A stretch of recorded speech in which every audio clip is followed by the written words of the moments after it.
Welcome to the Shit Show. My name's Andrea Edwards. My name's David Coe. I am Richard Bussolato, and I'm back after a few weeks. I'm delighted to say, I'm not sure you are, but that's the case.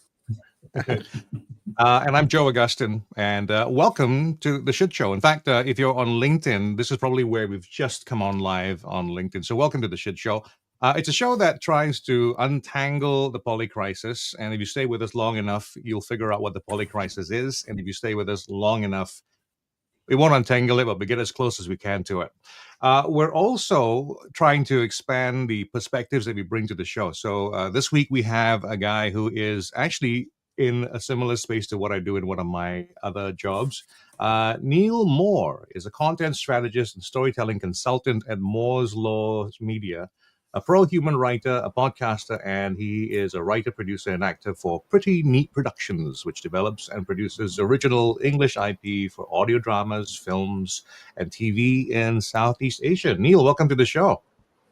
Thank you very much for having me. It's a big mouthful. Basically, I have no attention span. That's the issue. That's why I have to do all these different things. Yeah.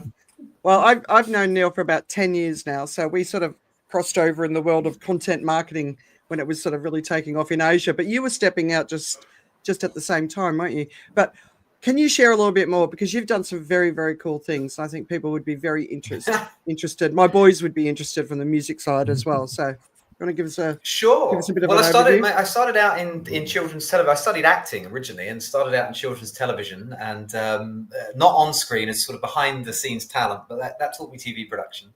And after about 6 years of that, your vocabulary starts to deteriorate. Everything's just awesome, and you forget that how to talk to adults. So I thought I should go and do something worthwhile. So I went and studied journalism, and I went to a magazine. But I very quickly realized that the guys on the sales desk seemed to be making a lot more money and having a lot more fun than the guys on the editorial desk. So I sort of jumped the fence and got into media sales. Just as everything was starting to decline, but I ended up I did very well, and I got poached by a digital media startup. I was employee number 7. We were in a basement. It was all hustle, and that was great fun. And I helped grow that, and I became their sort of international head of sales. And then that took me to Singapore, where I am now, where I've been since 2009. And in Singapore, I just saw, a land of opportunity. And so the journalists that I'd recruited to help me with this digital media startup, we left and started our own thing. It was an agency called Click to View, right at the start of the content marketing kind of trend.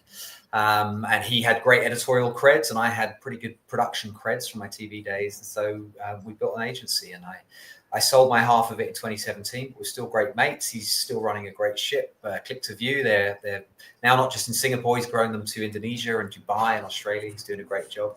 And I now work with companies less on the execution, the creation of the content. That's gotten easier, and with AI is getting crazy easy.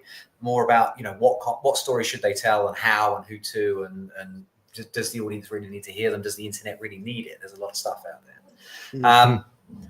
But that's sort of the rice bowl. That's what keeps the roof over my head. The passion has always been, storytelling in every sense. And so I write screenplays and plays and short stories that I publish through Pretty Neat Productions. And I think one of the stories that most intrigued Andrea when we met was when I was trying to produce a movie about the birth of punk rock, which I'm very proud to say comes from my hometown of Bromley.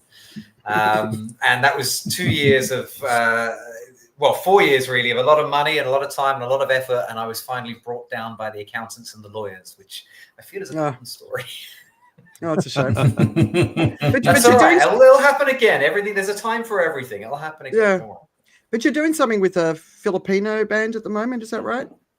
Yes. So with Pretty Neat Productions, I have written a film with my co-writer Tammy. We have a little company called Pretty Neat Productions where we are trying to develop English language IP to be made in Southeast Asia. Where we live is very, very exotic and very interesting, has different stories, different types of people. And I think there's a lot of curiosity about that, which you saw with things like White Lotus being set in Thailand and having a sort of mixed cast and all that.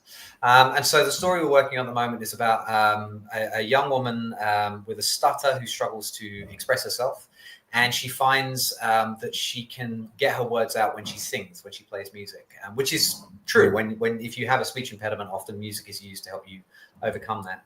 And so she forms a band and doesn't make it big. It's not an American Idol story, but it's more about the joy and the pleasure of getting crappy instruments and going into a garage and just playing and having the best time of your life. I think, you can enjoy it as a family musical. That's what I did it for. There's not enough for me and my 10-year-old daughter to watch together on Netflix. It's all parceled out into the kids stuff or the adult stuff. There's not a lot of crossover stuff I find now. So it's for that purpose. But if you want to look at it at a deeper level, it's also about the joy of being in each other's presence and the creativity that comes from that and the camaraderie and solidarity. I was in bands for 10 years and we never made it big. We released a couple songs, but we were never on top of the pops or anything. But it doesn't matter. I still look back on it as just the best years of my life. We used to go down to a crappy, stinky little rehearsal rooms in Croydon, and we'd bring a pack of warm beer and 20 Marlboro Lights between us, and we would just have the best time. And I think you can accomplish everything now on your computer. You can do everything, but that doesn't mean necessarily you should. And the idea that we can all accomplish everything completely on our own, I utterly reject. We'll get onto this, but one of the great fantasies of the sort of broligarchy right now is the idea of the one-person unicorn, the one-person billion-dollar company. They seem to think this is would be an incredible defining achievement, and it just sounds really lonely and awful to me. But we'll get to that. Yeah, no, nice one. Well, one of my greatest times as a mum was watching my boys form a heavy metal band and release 4 songs. Just the whole sort of 12-month journey from start to finish. It was absolutely brilliant. I loved it. So I'm so happy they had that. Yeah. All right. So we're going to obviously talk to Neil more from a pro-human perspective, but before we do, we're going to just kick off with what's the news. And I got to say, I don't know, like every week's pretty ridiculous, but this has felt like an exceptionally ridiculous week without. There's a big story, obviously, that we're going to talk about, the floods in Texas, but this has been an exceptionally ridiculous week. So what's caught your attention? David, do you want to start? Yeah, last night I caught this thing from the maritime report, basically, from the International Chamber of Commerce. There's an International Maritime Bureau, and it's reporting on piracy and armed robberies against ships. The thing that shot up was in the Strait of Singapore, which is the bit of Singapore between Singapore and Indonesia that goes to the east of it as opposed to the west of it. So has shot up really 4 times versus the average in previous 4 years. So in previous 4 years, there have been like 16 incidents in the first 6 months of the year. This year, there have been 57 incidents, and they now account for over 70% of all piracy at sea against container ships and things in the world. So it's a massive increase along. Basically, every 3 days, there's an event going on there. And I've never seen anything about it in the news. It's amazing. Yeah, and it's a major route for a lot of goods in the world. So both in terms of crude oil going to the east and goods going over to the west.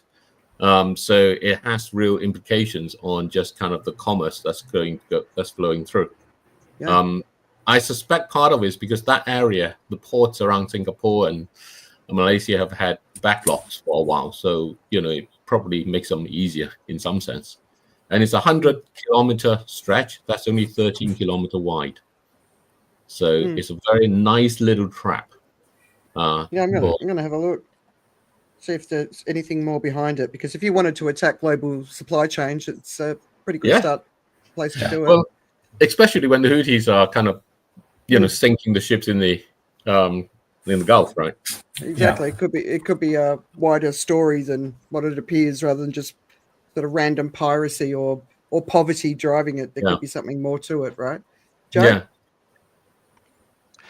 Well, I mean, as a descendant of a pirate, I was actually thinking to myself, which movie was it that they were pirating?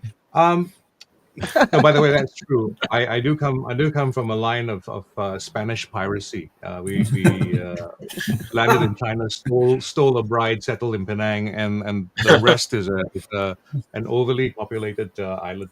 Yeah. So one of the things that got me actually was the interview with the head of NATO regarding the praise that he felt was due to Trump, and it was really quite interesting. I was hearing a man who was his nickname, I can't remember his actual name, but I can remember the nickname that goes with his name is Teflon something or another. And I could hear the Teflon in the interview, and he made some very good points though about what Trump has done, and also a view that I think more pragmatic Europeans actually tended to hold but not say because it might not have been polite. But all the things that basically had to do with paying the fair share and doing all those things. The whole rattling of things and just hearing how he was not insincere in his praise of Trump, and yet at the same time he was also very good at not talking about how he felt about things. He was very, very focused on the job and getting the job done. And so, yeah, I think probably one of the best people to be in charge of NATO right now, given their circumstances. This is Mark Root, right? Yeah. There you go. That's one mark. Yeah, right. All right, Richard.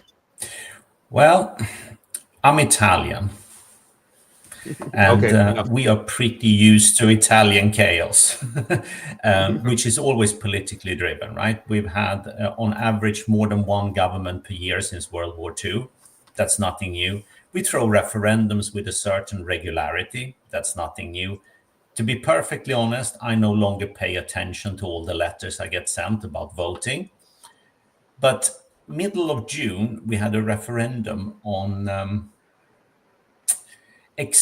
sort of halving the residency requirement for getting Italian citizenship, which is the opposite of what Europe generally has done. Most countries have moved from 5 to 10 years living, and then you get residency after 10 years, and you can be away probably like 1 year.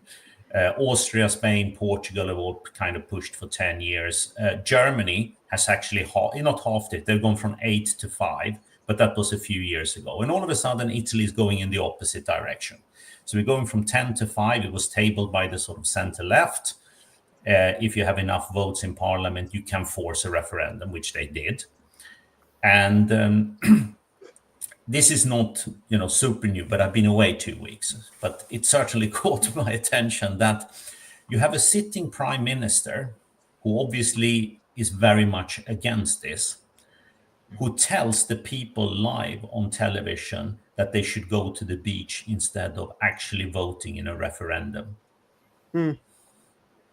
And the reason is, if you don't get 50% of people voting in a referendum, it has no legality on the basis. And they didn't reach 50%. They got 38, something like that. And it was strongly in favor of halving the sort of requirement for residency from 10 to 5 years to get Italian citizenship. But because we didn't reach 50%, hence it has no binding legality. But I just find the outrageousness in a democratic society when the prime minister says you shouldn't vote in a referendum is actually a perfect sign of the times and where we've headed over the last couple of years politically in the whole developed world. I don't know. I figured, wouldn't she be keen on, especially Europeans migrating to Italy to fill the gaps because of the aging population, and Absolutely, it's better than the people from the global south, right? Well, Italy is in dire need of a huge boost of immigration, and that was what drove the German thinking to go from 8 to 5, because Germany is high on Italy's heels in terrible demographics. Granted, France has very different demographics. Spain, Portugal, not so much. But Italy is in absolute dire need of probably replenishing the population by 5 to 8 million people over the next decade, just to stabilize the sort of working population.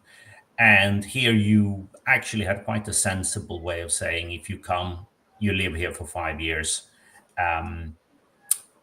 you should be granted Italian citizenship, because the European Union at large have moved towards earth from blood as a reasonable way of getting residency, i.e. historically in Italy, if you could prove you had ancestry after 1861, you were granted automatic citizenship. That has been scrapped. But if you live in a place, I think it's to me, it just makes sense. You're actually part of that country and you should be granted citizenship after a certain period, maybe not 6 months, but 5 years seems like an eminently long enough period to prove that I've been here, I've been working, I've been contributing to whatever the society is. I should have my right to vote for what my labor has provided. I mean, what was the motivation to say go to the beach? Because then you don't vote, and she knew that 50% was required. No, but I mean that's a technical thing about the vote itself, but there's a political reason for not wanting that immigration. So what was that? Well, she was elected on a very strong anti-immigration stance, basically disregarding whatever any sensible economist will tell you about Italy's future. If that's the case. So this is the situation where decreasing population creates lower tax revenues and therefore scarcer resources to go to the aging population along. Yeah. And so the consequence of that is to make sure that there are few people taking those scarce tax revenues rather than more people to create more tax revenues. It's in an economic sense, it's absolutely bonkers. But, we are very much living in that kind of vein. And Austria went from 5 to 10 years because the party who proposed this was basically elected on probably Europe's strongest anti-immigration platform. Right. I think without dwelling too much on it, I think this is part of the belief that the world hasn't changed. Yes, absolutely. Yeah. Absolutely. It's business as usual. We don't actually need to think about the structural components that are underpinning our way of life, and it's pretty amazing, I find, that you in a democratic country have the political leader saying effectively you shouldn't vote. It is so far detached from anything we think is democracy that it's perplexing, to say the least. We've got a comment here. I can't see who it is. I'm trying to see it, but do the people there realise how many people are going to flood into your area from the regions that will be most impacted by climate change? But I would suggest that Italy, especially southern Italy, is going to be impacted by climate change. So absolutely. I think the internal migration from south to north is going to be massive as well. So it's not just external climate refugees, it's internal as well.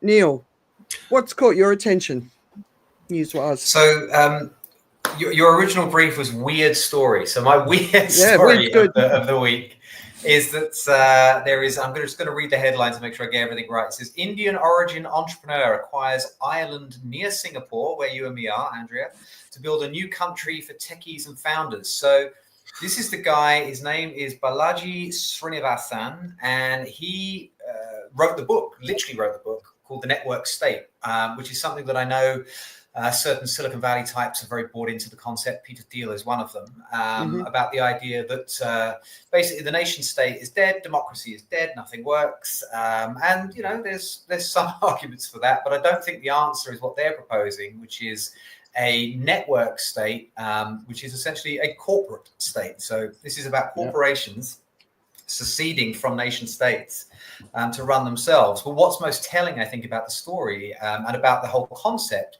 is that, and I'll read a line from the story here. It says, his concept outlined in his book, The Network State, revolves around building online communities united by shared values, which would eventually acquire physical territory and seek global recognition as a sovereign entity. Now, my issue is, as you read further into it, is that this is all about getting people who essentially think exactly the same and are incredibly elitist and incredibly exclusive to live, on these islands and build these sort of walls around themselves. This, to me, fundamentally speaks of a breakdown of society. The whole point is we need to learn to all live together. I enjoy diversity in all its senses, not just racial or sexuality, but opinions, points of view. There are 8 billion people on this planet. We can't all isolate ourselves into little ghettos of people that agree with us. We have to learn how to get along and compromise. No, you tell a child this, you can't have everything your own way all the time. And yet these sort of billionaires are like children, and they've run out of toys, and now they're trying to sort of create their playpens and just put their friends in it, and everybody else can go away. And I think it's bizarre and incredibly inhuman. Yeah, and again, like this area of the world, there's a big strip which is going to become the unlivable territory. But then I suppose so if you go and look up Praxis and also Curtis Yarvin, you'll get more information about this. But this is a real thing. It's not a joke. I think this might be Genevieve. Yeah, Genevieve Walker. Do you guys know Genevieve? No. More than 30 to 50 days per year, over 40 degrees in the south. Yep. So a lot of what we talk about regularly, and just the lack of forward thinking about this is something that drives me crazy. All right, can you, Joe or Neil, remind me what's the Prime Minister of Malaysia's name again? I've just gone blank. Anwar Ibrahim. That's it, Anwar Ibrahim. Anyway, there's a really kind of an interesting interview between him and a French journalist, where it was one of those. Did you see it? It was one of those typical sort of European arrogance towards Asian leader sort of moments. But he handled himself very well and just basically refuted everything. But anyway, today I saw that Trump has picked a former Sydney councillor, so I don't even know where that is, and self-described alpha male, Nick Adams, as US ambassador for Malaysia. And on his list of interests is his favourite dining establishment is Hooters. So it gives you a sense of who he is, right? Anyway, he's going to be. I go for the wings, Andrew. I just want you to know, I go, but it's for the wings. The wings they're really special. Yeah. Hooters in Asia is very different to in America. But anyway, how's that going to go?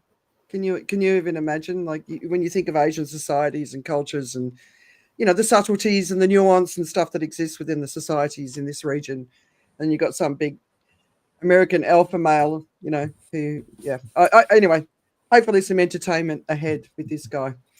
So should we kick it off? Can we have pro-human policies, technologies, and societies? So Neil, we're gonna feature you here, and let me get you in place. All right. So the first thing is, let's go back. I want to go back to the beginning, right? Because we're all in this world together, and we're all having probably similar experiences, especially here. But was there a moment or an event or something that was said, or just something stupid, whatever it was? What kicked off this sort of focus to start the pro-human journey?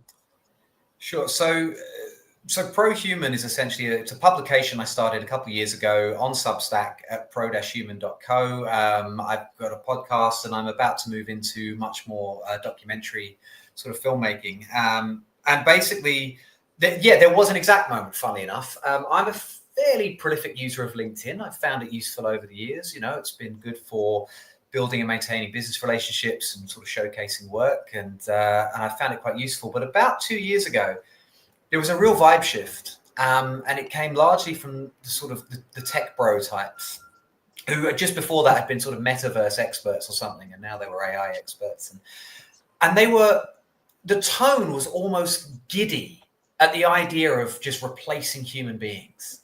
I mean, they were just so thrilled with this idea that humans were going to be useless, and that you're going to be able to build a one-man company worth $1 billion, and they're getting this from the likes of the CEO of Anthropic, Bill Gates himself, who likes to position himself as a great humanitarian, but is also on record saying that AI will be better than humans at almost all things by 2026, 27. And I thought this was, number one, incredibly misanthropic. I mean, what a horrendous message to put out to the world that, humans are useless and we can't wait to prove it. And also how just utterly inaccurate it is. I mean, when you say that AI will be better than humans, what do you mean better? Better is a subjective thing. Is it going to be better at caring? Is it going to be better at inspiring? Is it going to be better at motivating? No. They talk exclusively in terms of productivity, the production of things, knowledge, content, whatever. They don't understand what value is, because the only value they care about is that which can be put onto a spreadsheet. And so much of what we do in life, so much of what we value has nothing to do with spreadsheets. And that is what's wonderful about being human. But they believe that we are simply cogs in a giant machine that is supposed to churn out GDP. And their keenness to get rid of these inefficient meat sacks and replace them with thinking machines is just disgusting to me. And if you're a young person and you're being fed this message, you're about to come out of school, university, and be told that essentially you're not going to be needed for anything in a couple of years, as well as being completely false, is just utterly demoralizing. And so I thought someone needs to sort of stand up for the value of human beings and human culture and human creativity and things like that. And so my tagline is essentially, I'm not anti-tech.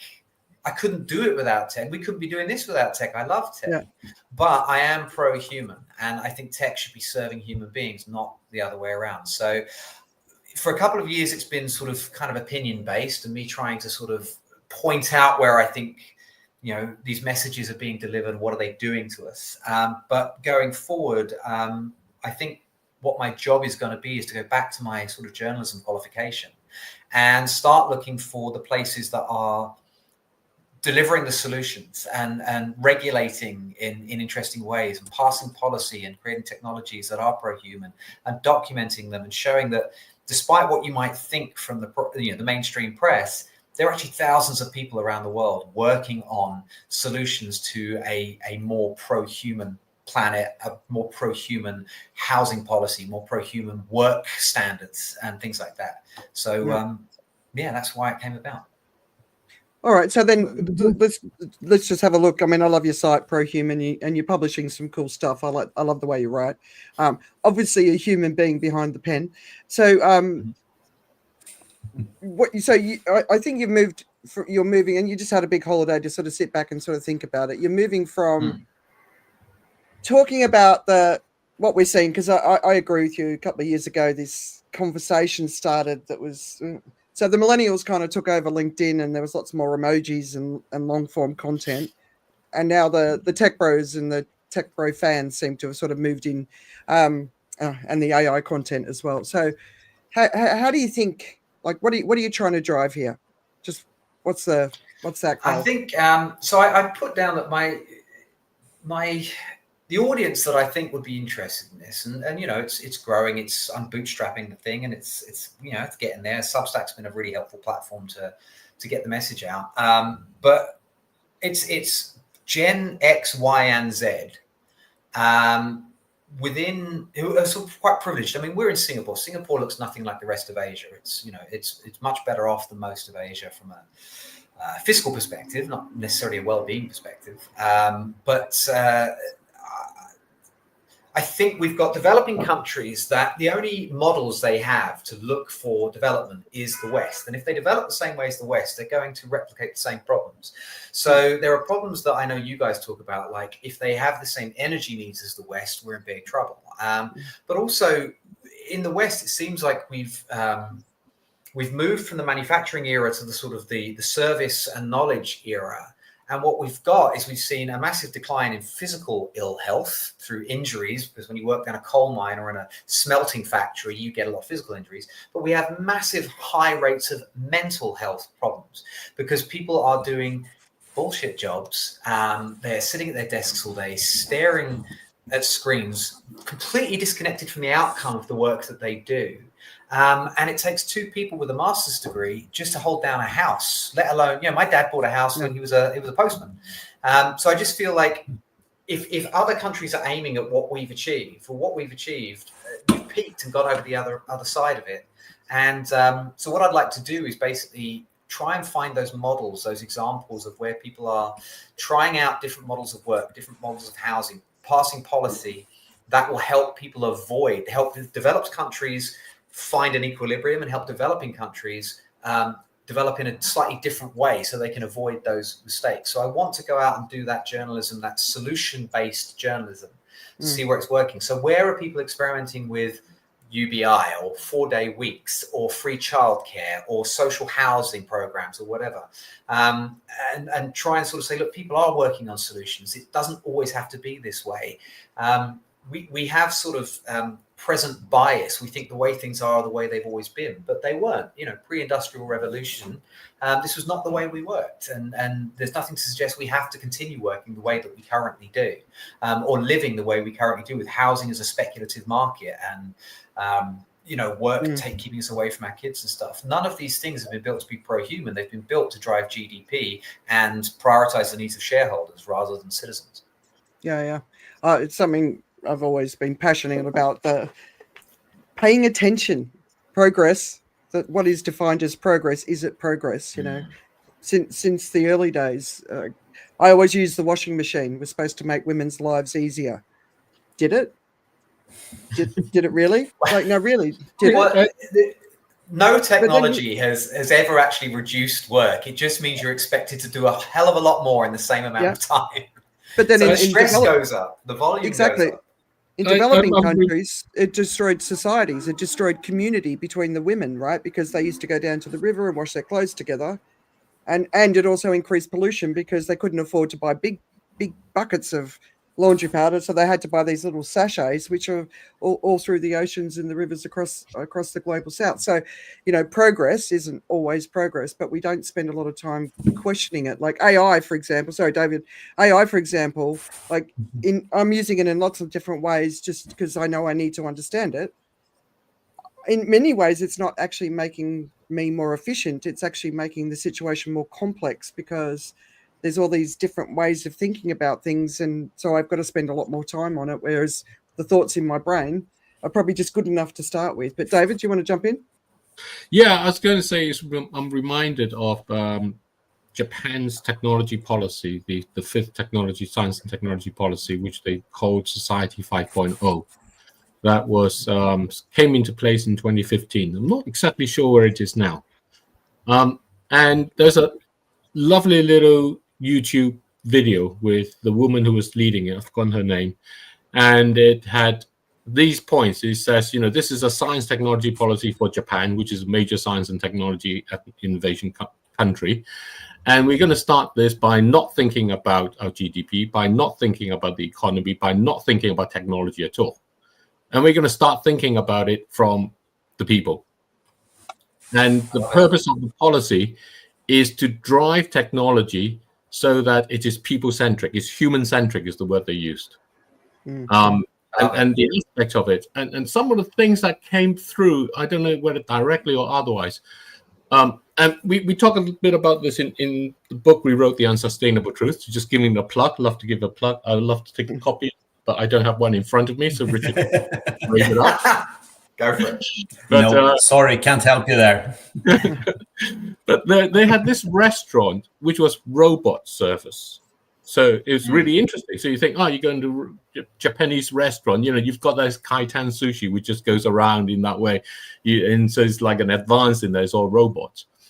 And then you realize the robots have a screen.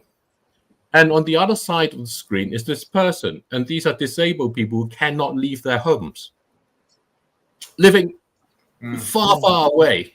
And actually, this is giving them dignified work. Yeah. That's beautiful. That's a beautiful example. Let me tell you. But so, to your point, Andrea, AI, washing machines, neither of these things aren't good or bad. They just are. It's what you do with them. It's the intent you have behind them, right? So that is a beautiful intent. Unfortunately, there is a dark. That's like the light side. There's a dark side. So in America. There is, I can't remember the name of the chain, but there's a chain of convenience stores, much like your 7-Elevens. And what they've done is they've realized that you don't need to employ local cashiers at American minimum wage. You can erect a screen at the cashier and employ Filipinos to be on that screen with a microphone and a camera. Yep. And you can employ them. And people go, this is great. It's going to save money. Well, it's created basically horrible, drudgery for these Filipinos. But more to the point is, when you go to your local store, you build, whether you recognize it or not, a little relationship with the person behind the counter. They know what you like. You have a usual, or you have a little chat. You pass the time of day. These tiny interactions are important. They're what build a community. You employ the people in the nearby area. So you have people working part-time who are sort of mothers and fathers, and the people work there and they spend their money there, and this is how you create a community, and this is how you spread wealth around and stuff like that. If you get rid of that, it just becomes this horrible, cold interaction. Nobody from the local community is getting the benefit of that business being there. The Filipinos are being exploited for their low wages. Americans are being priced out of the market. So same technology, completely different intention. And I think that's one of the sort of cornerstones of pro-human, is about just trying to go, I'm not anti-tech. I think most tech does good, but it's what's the intention? What are we trying to achieve with this technology? How are we going to put it to use? We can put it to good use or bad use, depending on who's controlling it. But thinking about it, right? Just thinking about it rather than just accepting it. We've got Genevieve's commenting, and I'm trying to keep up with you, Genevieve. But so one of the things I wanted to ask is, so from your perspective, Neil, what's AI good for? What are you excited about? I'm excited about all the things they keep telling us it's going to do, but I haven't seen any evidence of it doing. So, should it be able to find the cure for cancer or battle climate change? I'm not quite sure how the most electricity intensive and water intensive technology that's ever existed is going to find the answer to climate change. But if it does, fantastic. What I'm seeing the evidence of at the moment is the creation of AI slop, the creation of AI scams, and Singapore is the most scammed country on earth right now. That was an interesting report that came out in the last couple of weeks. And 2 of my family have been duped by AI voice scams, and it's duped them about $3,500. AI image-based sexual abuse, which is rife in schools in the West now. This is what I'm seeing. 1/3 of entry-level jobs in the UK wiped out due to AI. This is what I'm seeing happening. I want the stuff they're telling me to be true, but I'm not seeing the evidence of it. What I'm seeing is a lot of destructive behaviors. If AI produces the kind of prosperity that we're promised, Sam Altman is on record saying that AI will be able to drive everybody on Earth an income of $13,500 a year. I have no idea where he gets this from. But if you look at the trend of productivity gains, meaning essentially financial gains, and worker pay, the productivity has gone like this, the worker pay has gone like this. I see no evidence to suggest that the wealth created, or that is allegedly going to be created by these incredible, brains and machines, is likely to be spread amongst people. But if it does, that would be wonderful. I can't see any of those billionaires deciding that they want to redistribute all their profits through tax or UBI or anything else. So, I think we're being sold a bit of a fantasy, but the very people behind it, you've just got to watch them in interviews. They are inhuman. Mm-hmm. And the reality is there's no prosperity in the future if 99% of the people can't afford to spend any money on anything because they haven't got any work, or they can't afford it. So it's not even, I think, the 1% already being impacted by this. People think of the 1% as the billionaires. It's not. It's people with like $130,000, $140,000 a year salaries. They're already being impacted. And you were talking about the young people starting out. So that's a huge percentage of kids, right? 30, 40%. The jobs just don't exist anymore. So how do kids start if they can't start? Like, what does that mean? Well, we've sold them this horrendous lie where it's like, we've told them it is essential that you get yourself into tens of thousands of dollars worth of debt to get a qualification that will get you your first good job. And now we've taken that job away. The student loan companies have been bought up by the private equity firms. And so now they are starting out in life being chased by debt collectors. Is it any wonder that they are so anxious and depressed when this is what we set up for them? The generation before me, I got charged to go to uni, and I will confess here in front of the PhD David Coe that I did not finish my degree. I'm surprised Singapore let me in, but they did. Not that I don't value education. University wasn't the right learning environment for me, but I came out in significantly less debt than any of my friends. But the generation before, the boomer generation, if you will, they got free education, a massive job market to walk into. And I think we're going to see true change when we see our first leaders who were born in the 21st century. Because I think every leader in the world right now is working to a 20th century paradigm. And I think we're not going to see true change until that generation comes of age in another, when they start hitting their 40s, another 15 or 20 years. I think that's when we'll see true 21st century leadership come through. Well, I think the challenge you're going to face, the challenge you're going to face with that is the idea that it's the people who are least successful now who are going to become successful in the future that's going to change everything. I think the problem, if you like, is people who figure it out get to the top. They find a way through it, playing the system and doing what they do with it. So it doesn't really fundamentally change it because it actually propels it. The momentum actually drives the further success of it. So your future leaders, it's going to take a massive change, I think, to happen before you get that real turnaround. Because what you're going to do is you're going to have people, or what's going to happen is likely to be people are going to figure out a hybrid way forward. And I'm actually very much more for that. I'm not for the idea that everything just changes around. I keep hearing about, for instance, all these terrible jobs that people are stuck in that we're trying to protect from being taken away from us. And I go like, okay, something's not right about that equation as well, right? There's also this thing about looking at communities and therefore the jobs that are only here and not somewhere else in the world. I think jobs going across the borders to other places can be very, very good. I've actually seen the results of this where the people who are in Myanmar, in Nepal, Philippines, who are being exploited on a much lower rate of employment than here. I mean, in terms of salaries than here, are getting a much better life than they would where they are as well. They're producing some new value here in Singapore, and I think the big thing is about change. I think kids are not being told that these jobs are not going to be there for you. Go get a job, and this job's no longer there for you. I think the big message that people are ignoring is that jobs are changing, and what you have to do is think about what the future is going to be about. I mean, like I've had very few conversations with my children about their futures, and they have come to understand that the future for them is probably going to be a hyphenate career, right? That it's going to be about all different things. If you join a company, you will not join a company to do one thing. You might grow in that company if you find an environment that is going to be encouraging in any way. Stay there and maybe move around as you would, take on different jobs. I think you'll have a hyper extended version of what they did at Google, where they put 20% of your time to do things that are not specific to your job. I think what's going to happen as companies grow is more and more of that dynamic sort of job assignment is going to happen.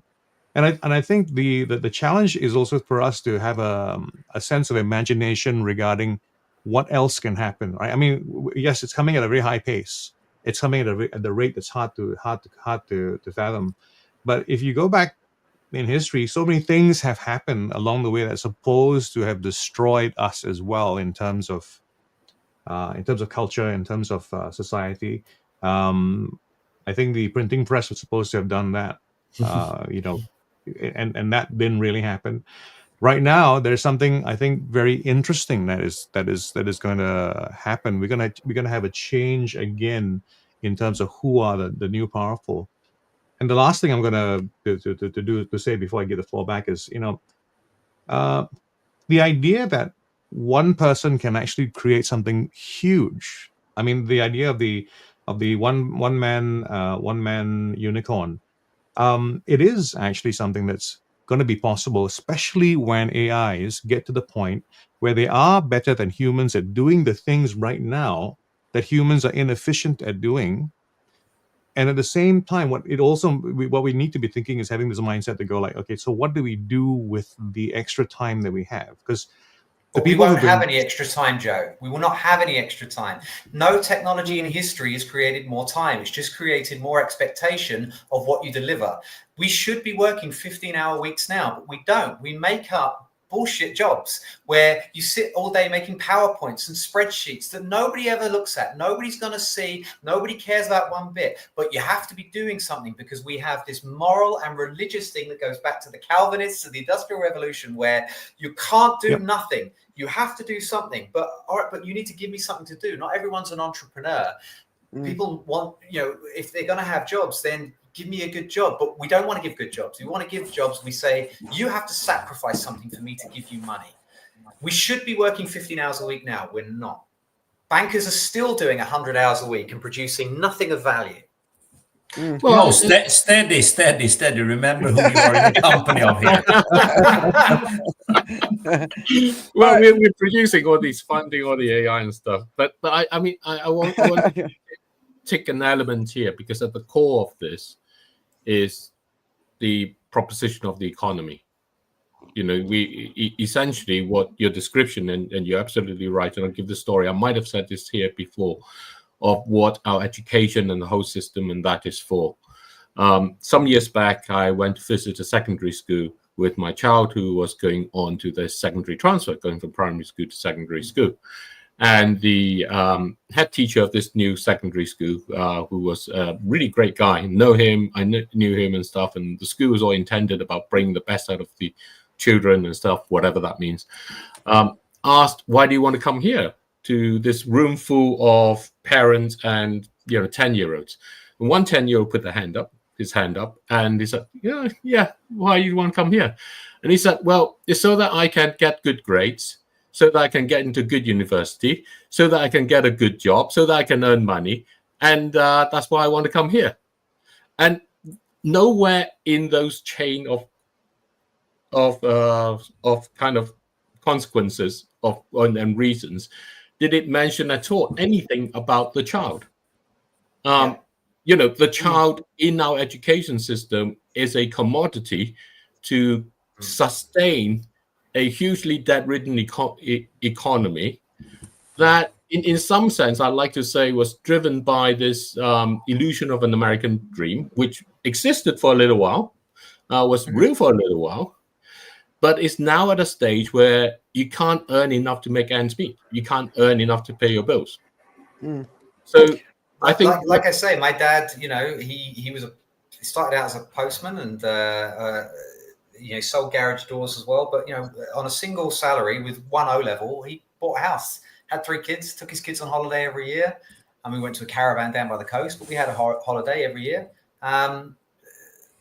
Now you can have 2 people with master's degrees and they can't afford a house. It's outrageous. So there's more money floating around than ever before, but less of it is making its way down to the people who create the wealth, who are the people who are working.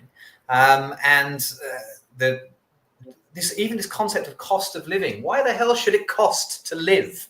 I mean, I'm not advocating full-blown luxury communism or anything, but I just think, if shelter is a human right, how can it also be a speculative market?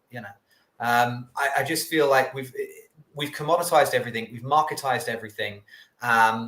It's winner takes all economy, and it's just not sustainable. And if we end up with people who have one-man unicorns, that's great for the 1 man or the 100 men or the 1,000 men that manage to do that. But 8 billion people are not going to start $1 billion companies. And there was a time when companies were sort of proud, not just of the money they made, but the social good they did. When a company, back to the Victorians, where they felt it was their job to educate their staff and provide them with housing and stuff like that, right the way through to, I went for coffee in the UK a couple of weeks ago with my dad's little crowd of guys, all in their 70s, all retired. And they were sort of curious about my job, because to Joe's point, I'm a sort of a hyphenate. I do lots of little things, and I'm comfortable with that because my wife earns a good salary, so I can afford to take a bit more risk on. And because I sold my last company, so I have a little bit of cash to fall back on. And all these things that give me the privilege to do that. Most people can't do that. Try telling a bank you want a mortgage when you have 3 jobs and they're a bit here and a bit there and a bit there, and your income goes up and down each month, right? You can't get one. But I was talking to them, and they asked me what I did for a living, and I said to one of the guys, I said, I get bored quickly. I couldn't do what you do. I couldn't stay with the same company for 40 years. And he said to me, hold on a minute, Neil. He said, when I joined that company, he said, I had absolutely 0 qualifications. He's from the East End of London, very, very poor, in his 70s now, but joined the company as a trainee. They trained him up. Every year he got training. Every 5 years he was moved to a new post and trained in a new role. He was given family leave. They paid for him to do a degree. in finance so that he could get better at his job and keep improving. They gave him stocks not stock options, stocks, a stake in the company every single year. He is retired, an incredibly wealthy man. Everybody in the company knows his family. They used to do family days and Christmas days for the family and all that. Companies used to take a bit of pride in how they looked after people. And how they prepare them for the world, and how, me paying that person enables them to contribute to the economy as a whole. Now we are just units of productivity, and our job is to drive up the shareholding at any cost. One of my clients recently, international MNC, currently with a market cap of something like $120 billion, just asked all of their staff to take 6 days unpaid leave. 6 days unpaid leave, because they'd promised the shareholders a certain dividend and weren't going to be able to make it unless all the staff took 6 days unpaid leave. That is revolting. That is disgusting. And there's nothing to stop them, because legally their fiduciary responsibility is to do whatever it takes to keep the share price up. That's actually their legal responsibility. And that is wrong. That is not pro-human. I would like to go back along in kind of exploring the chain of that a little bit more. So I did find a copy of the book. Can I show it? Is that okay? Yeah, of course. So the unsustainable truth. Okay. And we talk about the shareholdings and those sort of things. In it, we basically, Richard and I comes from this nasty banker world. We spent over 30 years, in Richard's case, 5 decades in kind of how he counts, making money for big money. And the investors we were serving were pension funds, massive pension funds, globally significant pension funds, sovereign wealth funds, which effectively is a perpetual pension fund for people in that way, endowments, which are basically set out to work for charities and other things and fund foundations and those sort of stuff that you have. And that's where the money was coming from. In the book, we sort of explored why the hell are we in such a big mess? How has the economy become so commoditized, become so financialized? And the book starts about how we financialize the wine industry, how a pension fund has now bought it effectively in that way. And when you go and do the calculations, this aspect where we have gone to say, for your future, you need this personalized pension, means that if you're a 20-year-old, you need to be expecting over 10% return every year in your little bits of contributions for you to make really kind of poverty level income or median level income at the end of your time. That's a huge demand. And more recently, we did another calculation, which is to say that where has all the profits gone? And if you look at the retirees in the wealthier countries, the OECD countries, and also the wealthier retirees in China, India, and kind of Asia and those sort of things, well, they're not living off the earnings of companies. They're living off the profits of companies. And they need over $10 trillion a year in order to do that. That's where all the profits need to go to, this older generation. And the problem is the younger generation along is being fed the same story. They're being fed that your future relies on you investing in a pension along. So that when that wealth gets transferred, this great wealth transfer we're expecting comes along, the likes of the major investment companies and so on are able to recapture that money and actually feed it back on in the same thing, working on the fear that you will be alone. Otherwise, you will somehow have to have all that to rely on. Now, that's the economic circle being completed. You go along through, you start here as an individual, you want to do well, but at the other end of it, you have your aspiration for your future, for when you have spent all your hours working and you need to retire because you can't keep working at that pace. And society is not actually suited for you in that way. There's no attempt to actually make a society that's pro-you in that way. That allows you to keep engaged and dignified as you grow old. And for the people who are now that, I had a conversation yesterday with a gentleman. We're talking about the pyramid, population pyramid, but it's not a pyramid anymore. It doesn't sort of go, wide at the bottom, more young people and narrow at top. It's actually a little bit of a kind of a little tube. that comes down. It's a bit of a skirt that comes straight down, A skirt or whatever it is. Because there are just load more bulbous of kind of older people who vote. Young people don't vote. The older people vote. So all the policies go and favor them. Yes. Yeah. You're right. And But we've seen that in the UK for sure. in that way. I'm just aware of Neil's time, David, but like the Sorry. point about the pensions, no, the pensions and what you were saying, Neil, about the fiduciary responsibility, what people forget is that they're the shareholders as part of, if you're paying into a pension, you're a shareholder. So the pension you're paying into is trying to get as much money as possible so that you can have your pension to retire on later in life.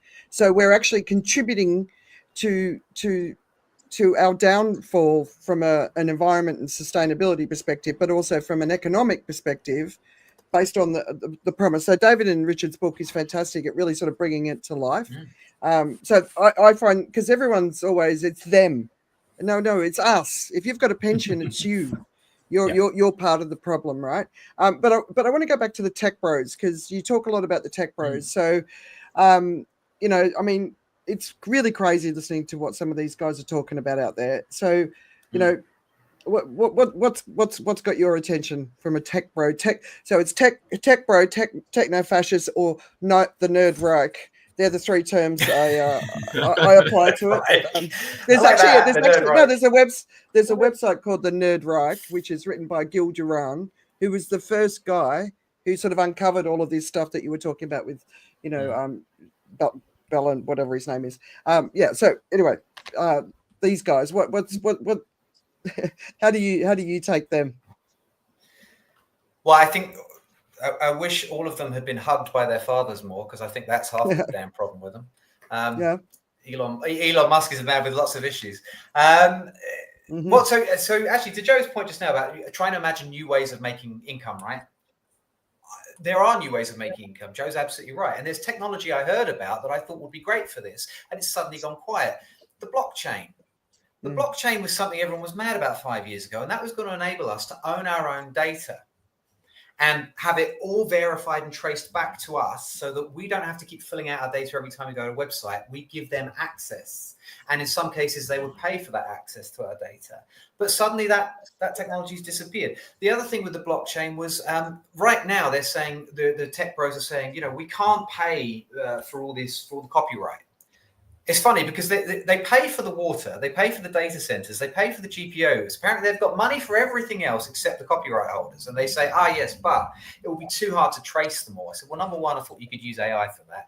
Number two, if all copyright was on the blockchain, they could absolutely trace it all, and it could be paid for when it was accessed. Now, Cloudflare, the internet security company, announced this week that they have introduced for their clients, who are about 20% of the internet, the websites on the internet, they're going to basically put into their firewall or whatever the ability for you to not train the AI. You can send the AI away, and you can actually charge the AI. If the AI wants to take something from your website, you get a little payment for it. So I love the idea of these new economic mechanisms coming in, but it's just funny how that is very often considered to be beyond the capability of the technology, but all the other stuff isn't.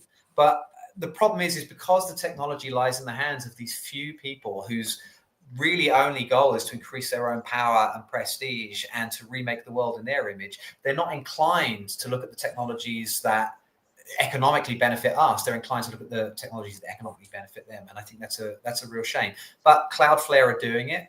We've seen in Denmark have just last week agreed that everybody automatically owns the copyright to their likeness and their voice. So there should be ways for you to be able to monetize that in the future, using your likeness and your voice and stuff. So I love these new models, but even if we get these new models, these new ways of making money, you can't get a mortgage on that. You can't get a credit card on that. How does your credit score cope with that? How do you pay a monthly mortgage, which is the same every month, when it's erratic, the income and stuff like that? So the whole system's got to change around it. And what I want to do with pro-human is not complain about it. I mean, we do need to complain about it. We need to voice our concerns, but also is to go and find the people, the companies, the places where they're trialing, these things to see if they work, because thousands of people are, and they're innovating for the people rather than for the benefit of the tech bros. Yeah, I mean, but all that Go, Joe. Now, I was just going to say very quickly, that stuff you talk about, I was saying it's all gone away and whatever, it really hasn't. The blockchain's still there. This thing about certifying who you are, the data and all that. I mean, it's another Sam Altman project, so you might not like it, but World is actually basically what is trying to do that, right? It's the digitization of self, so it that shouldn't be in the hands of private corporations. I'm sorry, they don't represent the people. Governments have their problems and they are inefficient and their bureaucracies, but they're still notionally their job is to represent the people. These are private corporations. Their job, their number one job, their legally bound job is to protect the shareholder. Yeah, but you can't have both. You can't have a thing where you get the blockchain. The blockchain is supposed to protect everybody and all that stuff, right? And then you go like, well, then it's going to be a government-run blockchain. Yeah, you just nationalize it. We did it with nuclear energy. We decided, you know what, people can't have their own nuclear weapons. Maybe we make nuclear power a national thing. You know, actually, you can absolutely stop and regulate. Oh, is it? Well, the regulate, but we have international regulation regulating international regulation for this private. Yeah. You have to regulate these things, right? But people always act like what these tech bros say is gospel. It's inevitable. There's nothing you can do about it. But you can. This is what government's job is to regulate. And, you know, you can nationalize, you can regulate. In the UK, one of the things that Pro-Human is interested in is the renationalization of the water. You know, we privatized the water, trying to make it more efficient. And now our rivers are filled with shit because they borrowed money that was supposed to be to fix the water system and then ended up giving it to shareholders. Shareholders are a massive problem. Yeah. But of course, again, it could be you as the shareholder. So we've got Dr. Chris Marshall. So he mentioned earlier about people not having enough to earn to go to the local shops. And there's a fantastic Netflix documentary in America that goes through all the major cities of America and basically about the degradation of the communities.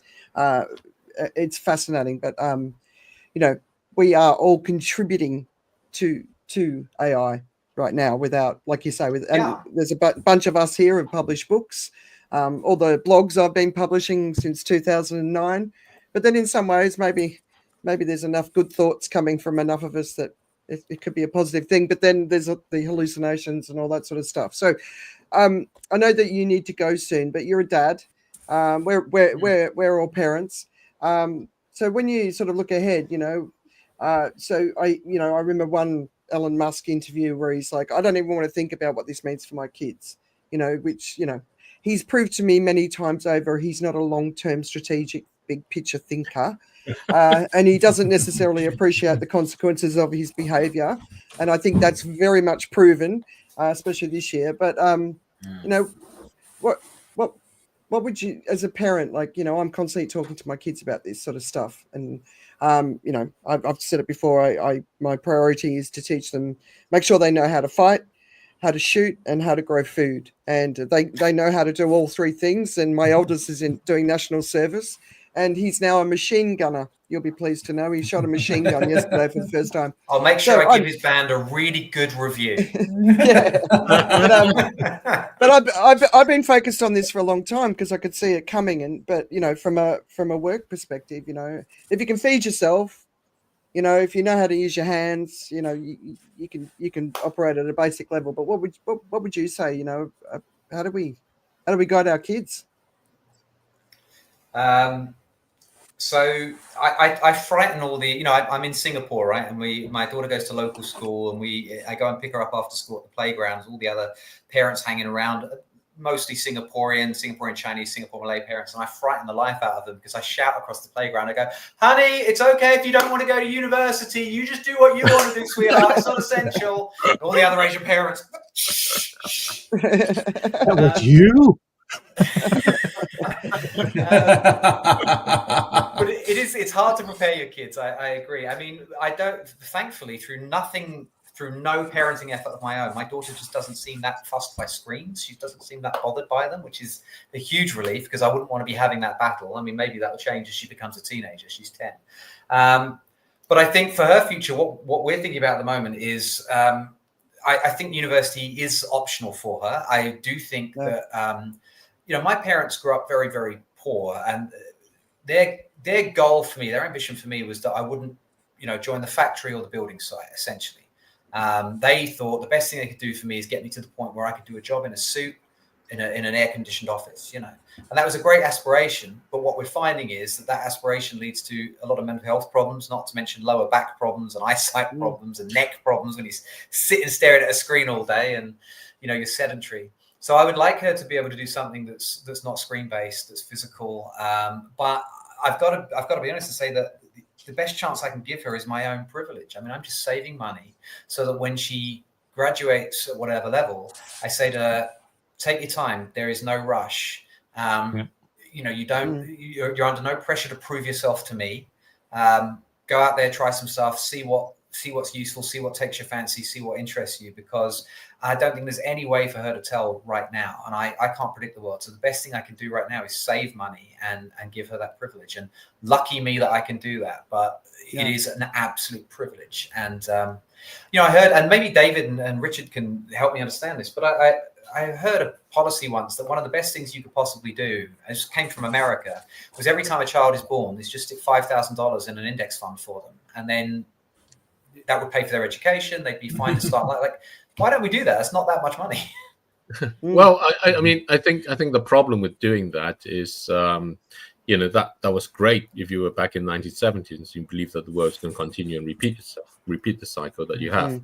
But precisely why you're pro-human and having this conversation, and from my perspective, I honestly think that our economy is going to collapse, and it's going to collapse by the simple fact that people are not going to be able to earn enough to pay their bills, for all the reasons that you've said. And the driver to this is what climate change does, is make life more expensive. When you can't go to work eventually because it's too hot or because it's flooded or whatever, eventually you don't get paid. So that's the reality of it. And it's happening now. Richard wanted to come back a few days ago from a trip to Stockholm, and Stockholm airport was closed because they had never seen wind that strong before. The US senators wanting to go to vote for the big, beautiful bill found that they couldn't really get there because the planes were delayed and everything because of storms. Those things make life more expensive. And as things make life more expensive, you get more crime, you get more social problems, you get increased piracy, you get all kinds of things that goes on. As a result. So the new plane now for the newborn is a $7,000 short on the market. Yes, absolutely, absolutely. And I think that's definitely the thing to do. You see, I think if you're sorry, Dave, just because I know that Neil's got to go. One of my greatest concern right now is we've got this rapid escalation of what's going on, and we're not hearing governments talk about it in any way, shape, or form at a scale that's required to address the fact that there's about to be these. I mean, Nvidia is valued at $4 trillion this week officially, right? What is valued at $4 trillion? Nvidia. So that's officially this week, right?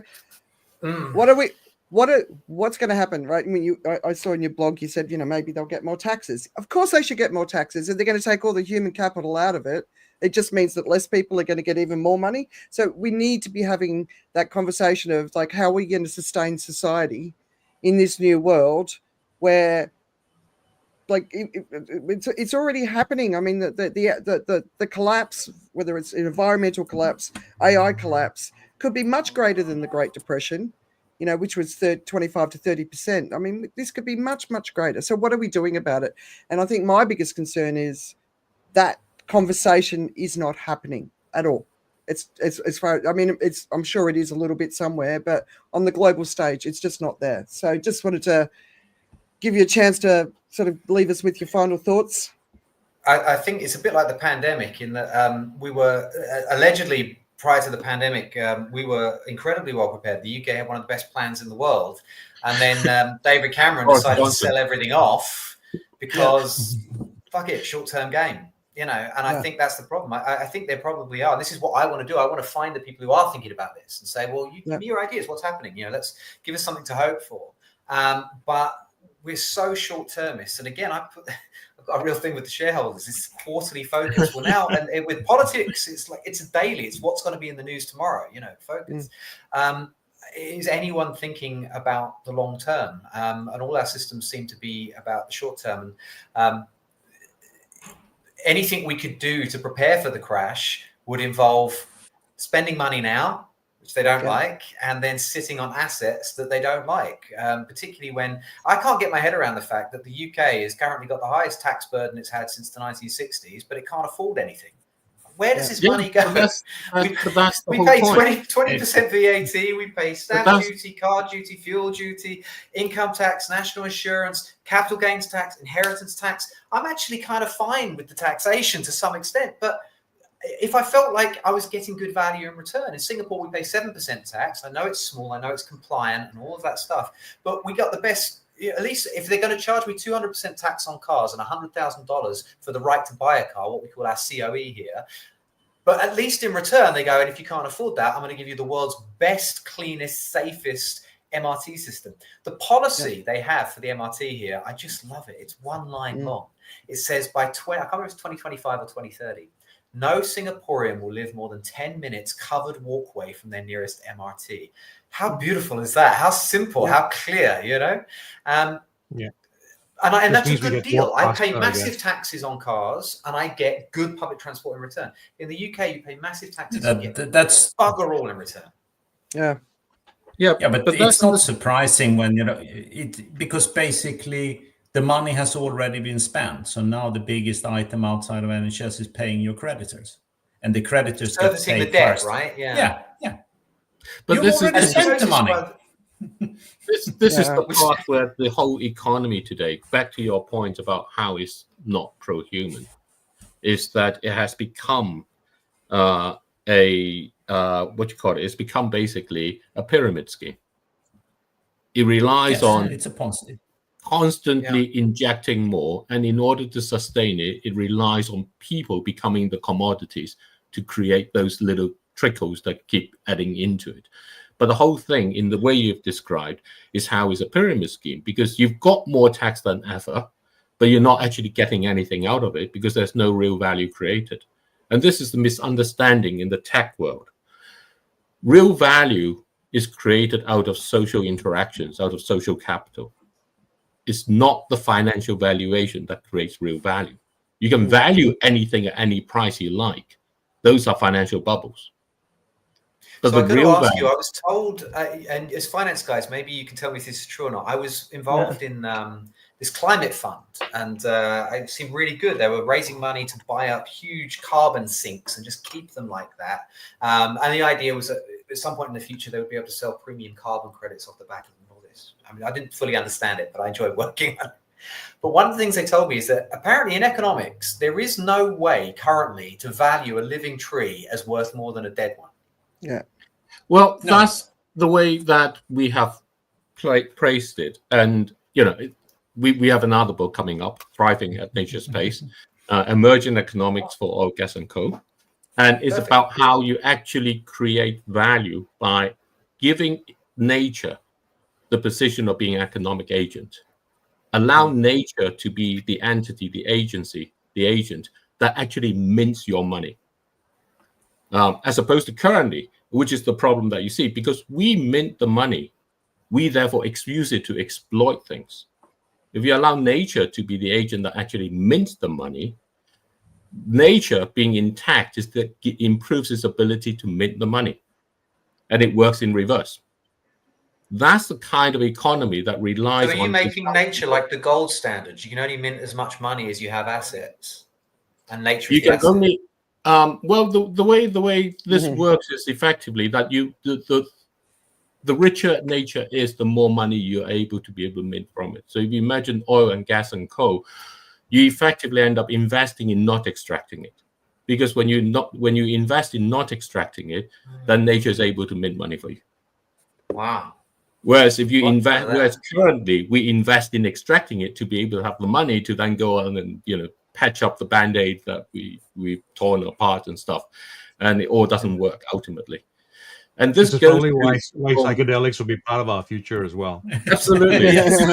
All right, all right, Neil. I know you need to go, so yeah, just. So I'm very much enjoying myself, but I think once you get onto, I've seen the other topics you've got to discuss, and I'm even less qualified to talk about those. So I will politely excuse myself. No.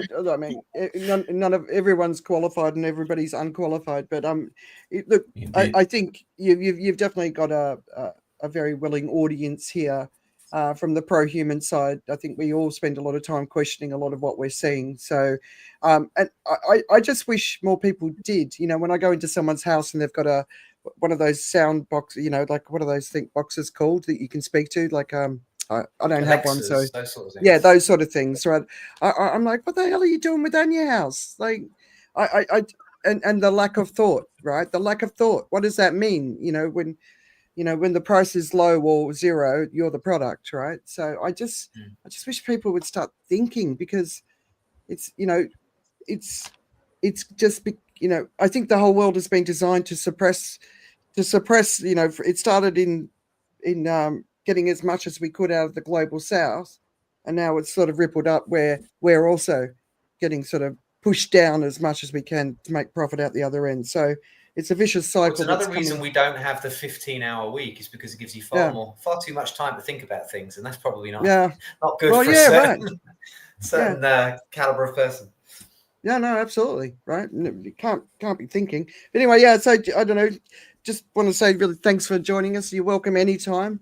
But if you want to leave a final message, how do people straddle both sides of being human and using AI? The last thing I'll say, by the way, it's been a real pleasure to talk to you, and I definitely want to read the book. Dr. David Coe, what was the name of that book again? The Unsustainable Truth. The Unsustainable Truth. The Unsustainable. I feel like I need to read that, so that's good. My last message would be this: is that as much as I feel like a lot of the mainstream media makes us feel helpless. It tells us what's going wrong, and not a lot about what's going right. And at the policy level and the technology level, what can we do? We can complain, we can try and avoid using things. But if you work for a company that tells you have to use AI, use AI. What I would say is, what I'm interested in is policy, technology, and society. Society is where we can have a little bit of impact every day. And I'm reminded of I'm going to sound like such a tosspot now, but I'm reminded of the Kurt Vonnegut quote when his wife said to him, when he said to his wife, I need to go out and buy an envelope. And she said, well, you're doing all right for yourself. Why don't you get online and order a bunch of envelopes? And he says I'm going to butcher the actual phrase there, but he says something to her like, well, because I'm going to go out and I'm going to see some great trees and some good looking babies. And I'm going to say hi to some people on the street. And who knows, maybe I'll stroke a dog, and I'm just going to have a hell of a good time going to buy my envelope. Yeah. And I think that's the thing, is nothing actually worth doing is efficient. Playing with your kids is not efficient. It doesn't produce anything of spreadsheet trackable value. Going to eat with friends, you could just have a protein shake. Why would you bother going out and cooking and eating with friends? Nothing we actually do of value is measurable in that sense. So indulge in those things, make time for those things. Shop in your local shop. My computer broke down recently and I had an absolute fit. And then I've realized, in my neighborhood, I've never been there, there's a little repair shop, little PC repair shop. And I went to see him. The guy was lovely, calmed me down. I was apoplectic, and he was, don't worry, mate, I'll take care of it. Where do you live? I said, up there. He said, just leave it with me. I'll give you a buzz later. Don't worry. And now I buy all my accessories from him, and I take my phone down to him and all this. And we know each other. We pass each other in the neighborhood, right? This is how you create community. It doesn't always have to be a great big thing, but just refuse to use the QR code. Talk to the waiter. Ask for his recommendation. You shop in your local shop.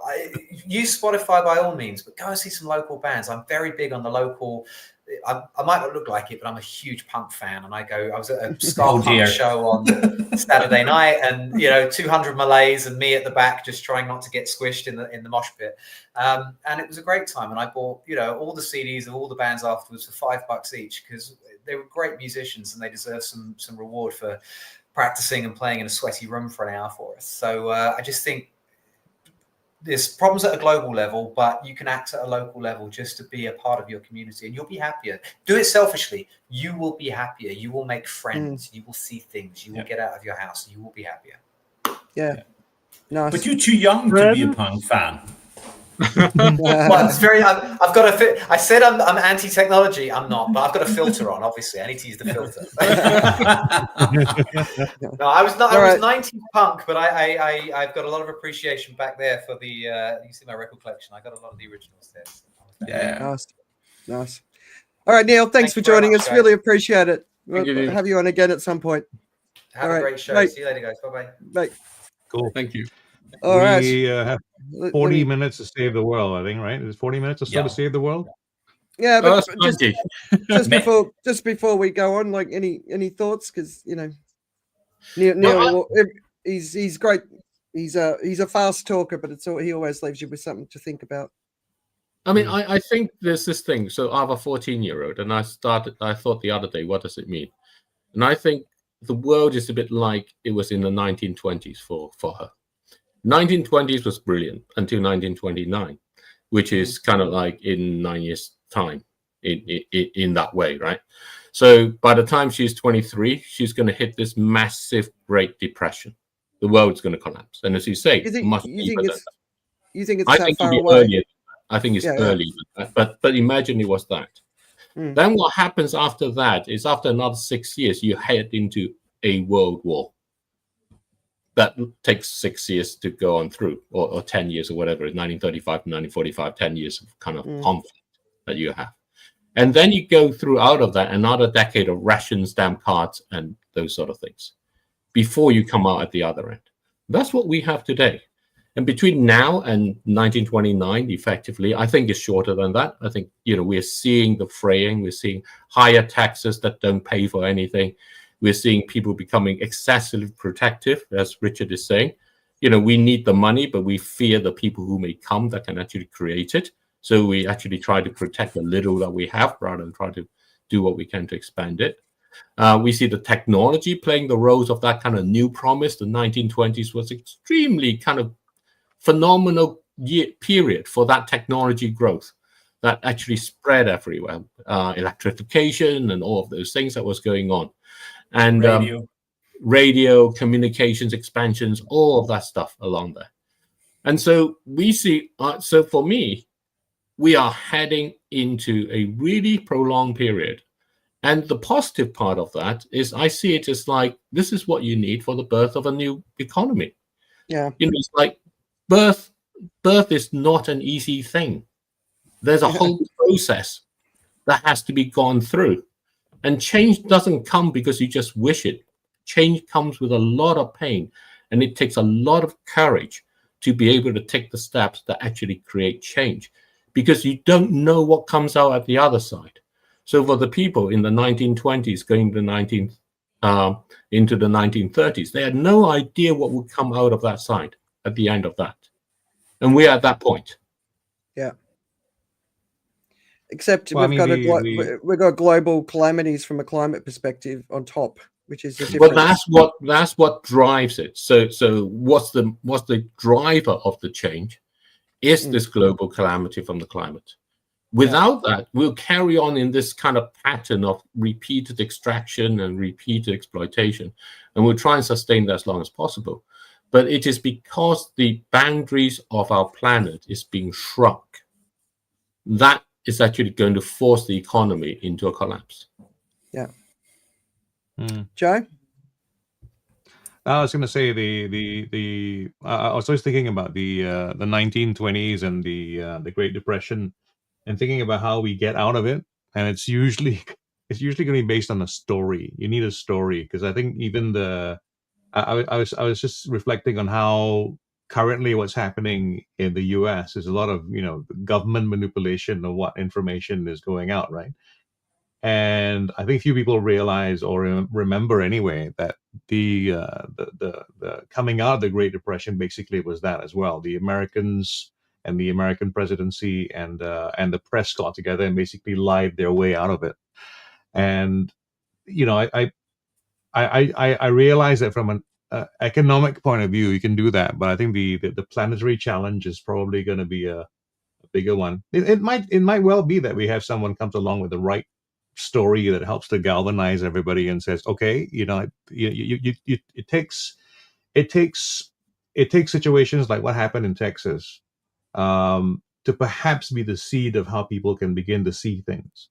You know, I've always said someone's got to die, but I think sometimes it has to be in such a significant and clear way that it becomes undeniable, and then something does begin to happen if people have a chance to do it.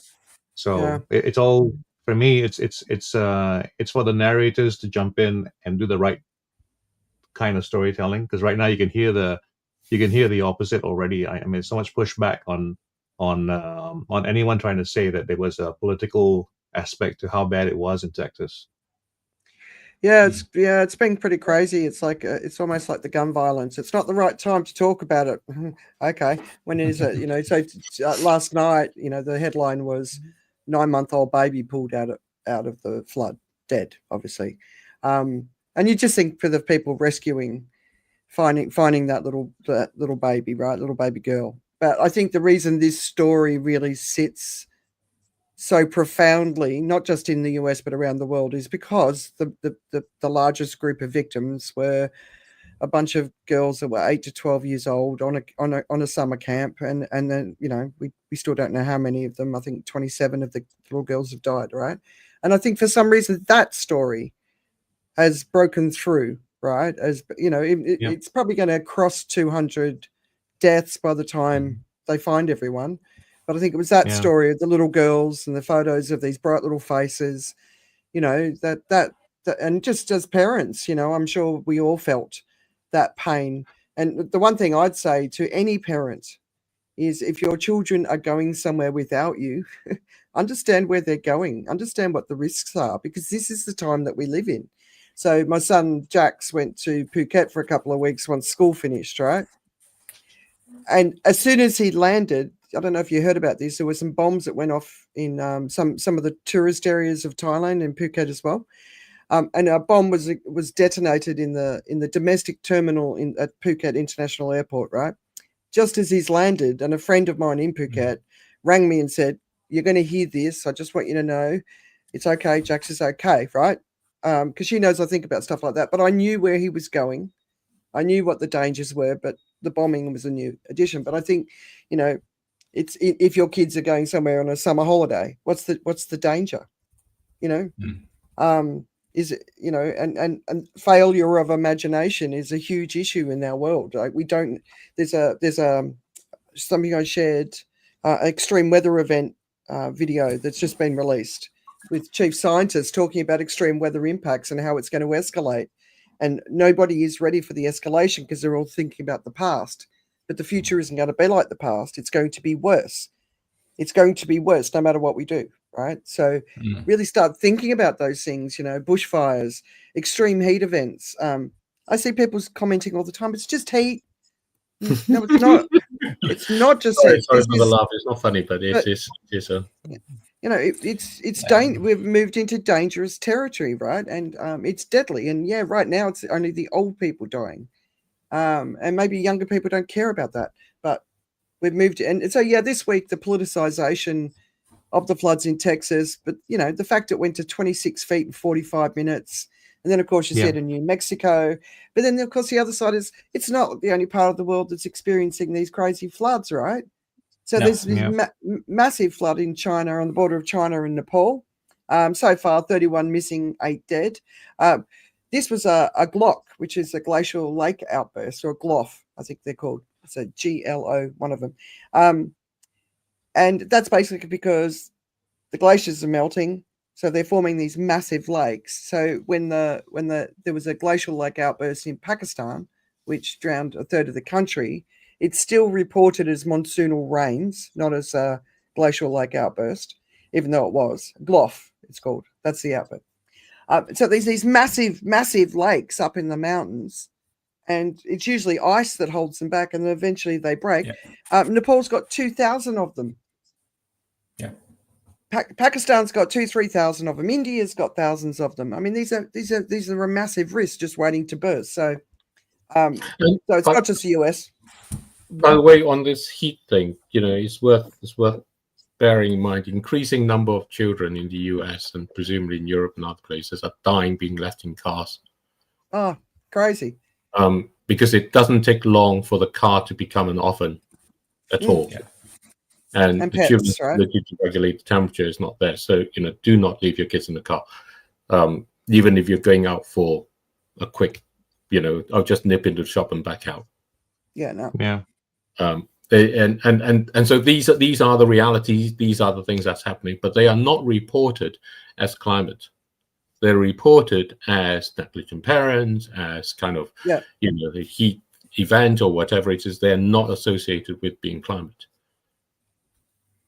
Yeah. I mean, that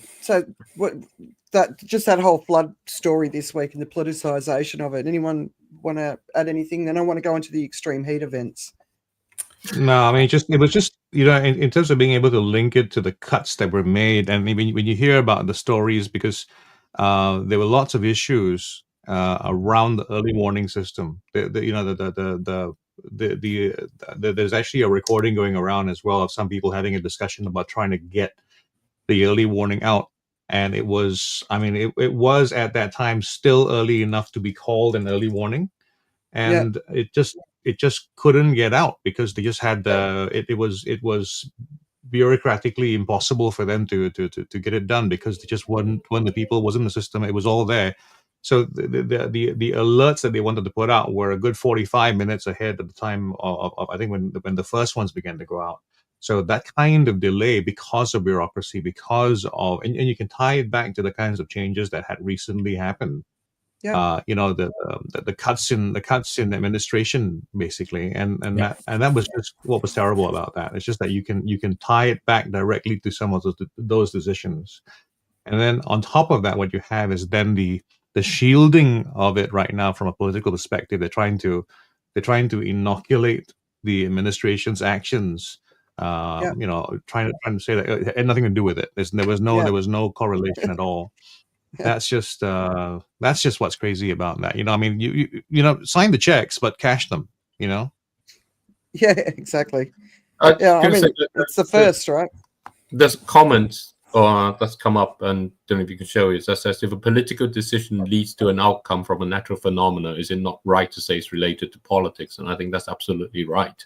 Yes, it is related to politics, and I think it's important to bear that in mind. The politics really isn't working. I want to go back to kind of news comment there, that the society, the social connections we have around us, they are increasingly important. So even though you don't like your neighbor, that person may be the one who can knock on your door in the morning and actually say, you know what, the water's coming into my house, maybe it's coming into yours too.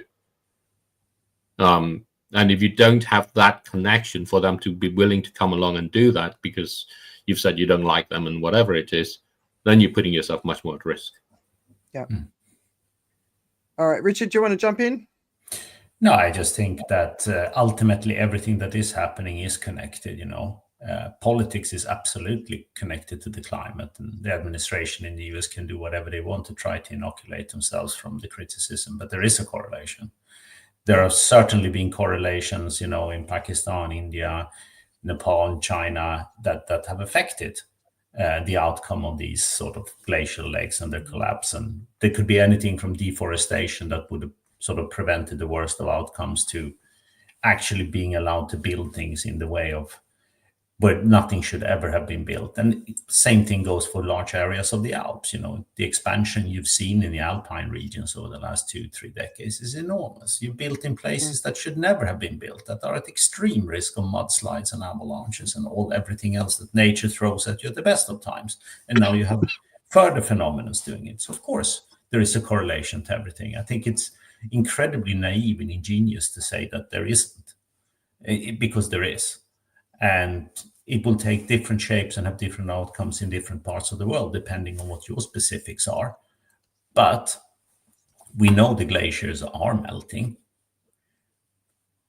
There is less snow in the Alps than it used to be. It's very, very noticeable in northern Italy that there is much less water in the rivers than it used to be when I was a kid, when we have bursting riverbanks every spring as the alpine snow was melting. It's much, much less now. And that is the water that effectively is feeding Italy. That's where the apple orchards, the wheat fields, the corn fields, everything is reliant on that melting water coming down and more or less irrigate the areas where you're growing your crops. The repercussions of this is going to be enormous. It's slow moving, but that doesn't mean the repercussions will not be there. So, you take heat and you try to prepare for the worst of outcomes here, but it's so obvious that everything ultimately is interlinked. So I was just going to say the comment about the glacial lake outburst that happened in Pakistan a few years ago, and you were talking about they're building in the wrong places. If you actually watched the majority of where that flood hit, there's these huge caverns that the water from the Himalayas runs through, but it was so much higher than that it took out these towns, ancient temples, buildings that have been there for hundreds of years, that sort of thing. Though it wasn't necessarily a Pakistan issue of building where they shouldn't. It's more the interlinked issue of the accelerating heat is melting the glaciers, which is causing the problem. Is Pakistan going to be, if they've got like 30 other glacial lakes at risk of bursting, and I can't believe we haven't seen another one, but now we have seen another one in Nepal and China, right? But I think that's just a ticking time bomb. But moving on to heat, because that's obviously a really big one. So there was a report released this week, which was an attribution study that 2,300 heat deaths happened across 12 cities, and they've been able to link 1,500 directly to climate change. And so this was the dates between the 23rd of June and the 2nd of July. I have never seen such a quick heat attribution study, which I think is a really important thing because, what is it? 55, what's the percentage of 44,000 people die from heat in Europe each year. And we hear about it 1 or 2 years later. So I think it's a really important one. But the other heat extreme that's going on in the world that maybe people aren't aware of is in China. So there's always some weird videos on China online because there's people trying to get information out away from the censors, and not everything gets out into the public. But there's these videos of people where you can see their shoes melting on the pavement, where the ground is actually 77 degrees Celsius. So you can see dogs tiptoeing because it's so hot. There's one of a rat running across the road and it dies halfway across because it's so hot. But one of the other stories that really caught my attention is gig economy workers. So in heat events in Asia, I'm always saying to people, please don't order like a sandwich or a coffee or a thing of ice cream during the middle of the heat of the day, because these people get on these motorbikes, they deliver it, or electric bikes. If they don't die, they're potentially going to be facing things like kidney dialysis. So in China, what was it? 51 workers died of heat stroke in the last 3 years, which they think is an underestimate. But on the other side, there's a lot more of them having to get treatment for heat stroke injuries. And that's something we're not really talking about. It's not just dying, it's organ failure. So Vic, when we were in the Philippines, one of her church friends, her son, gig economy worker, came home, wasn't feeling great, went out the next day, rode his bike, came home, dropped dead. So heat stroke is also cumulative. So I just want people to be aware of that. But take care of gig economy workers. If you've got, especially in Asia, you've got somebody who always delivers to your home. Maybe take care of them during the heat. Make sure they've got a space where they can be cool. We got kids, university kids in China, sleeping in corridors in libraries because it's too hot in their dormitories. I mean, this is really, really serious what's going on in China, because it's not just heat. It's also this typhoonal system that's just crazy, and floods. So yeah, so the heat extreme, but that attribution study, that really got my attention. Yeah, there's some scary numbers in there, and in all likelihood it will continue because these events will become more frequent and the amplitude will increase, and they will also happen in more and more parts of the world that previously have been kind of semi-insulated or not used to having to deal with them. It's very hard to see how this will not impact the economy very, very severely. Because as we get these heat spikes, and you're describing it, people will not be able to work and it will affect their income. More and more jobs, construction projects in particular, if you're under liability, if anything happens to your workers, it's going to slow down the pace of construction dramatically. And it will increase costs even more dramatically for these things. So it's going to have a huge economic effects as heat events spread across the world, because everything associated with doing any form of business will become more costly. Yeah. Agriculture, drought, famine, food insecurity. Well, I mean, data it's centers, massive, right? I mean, data centers, back to the AI, data centers themselves are very susceptible to disruptions from heat. Yes. They need water cooling, the water and the thing about it is, the hotter it is outside, the harder it is to cool, no matter what it is that you want to be thinking about. And the more desperate you try to increase the cooling, the more locally you make the temperatures outside higher. Yes. So it makes it even harder for the next step. I don't think people quite appreciate how far we are away, and it's only maybe 1 degree higher. So we're sort of seeing the close to 50s. When I started studying, when do things start falling over? 50 degrees is about the grid capacity before it starts to fall over. So major cities losing their electricity grid in an extreme heat event. We get that first chapter of Ministry for the Future, and it might not be India. It might be a European city, because if no one can cool down, there's another story, just sort of keep us cycling through. The New York Times and the BBC both published a story on China and its rare earths. So I'm going to hand it over to David just to talk about it. So China is like processing, I think, 95% of the world's rare earth capacity. And obviously Donald Trump's talking about wanting to change that. But the reason that China's been able to do it is because it doesn't have the legislation and the environmental impact of developing these rare earths, which of course we need for all of the sustainable and green technology, is having a huge impact. But David, do you want to share a bit more about this story? Yeah, absolutely. I think so lots of people are talking about rare earths, and people think that we absolutely need it, because they tend to think that we can't live in this new future.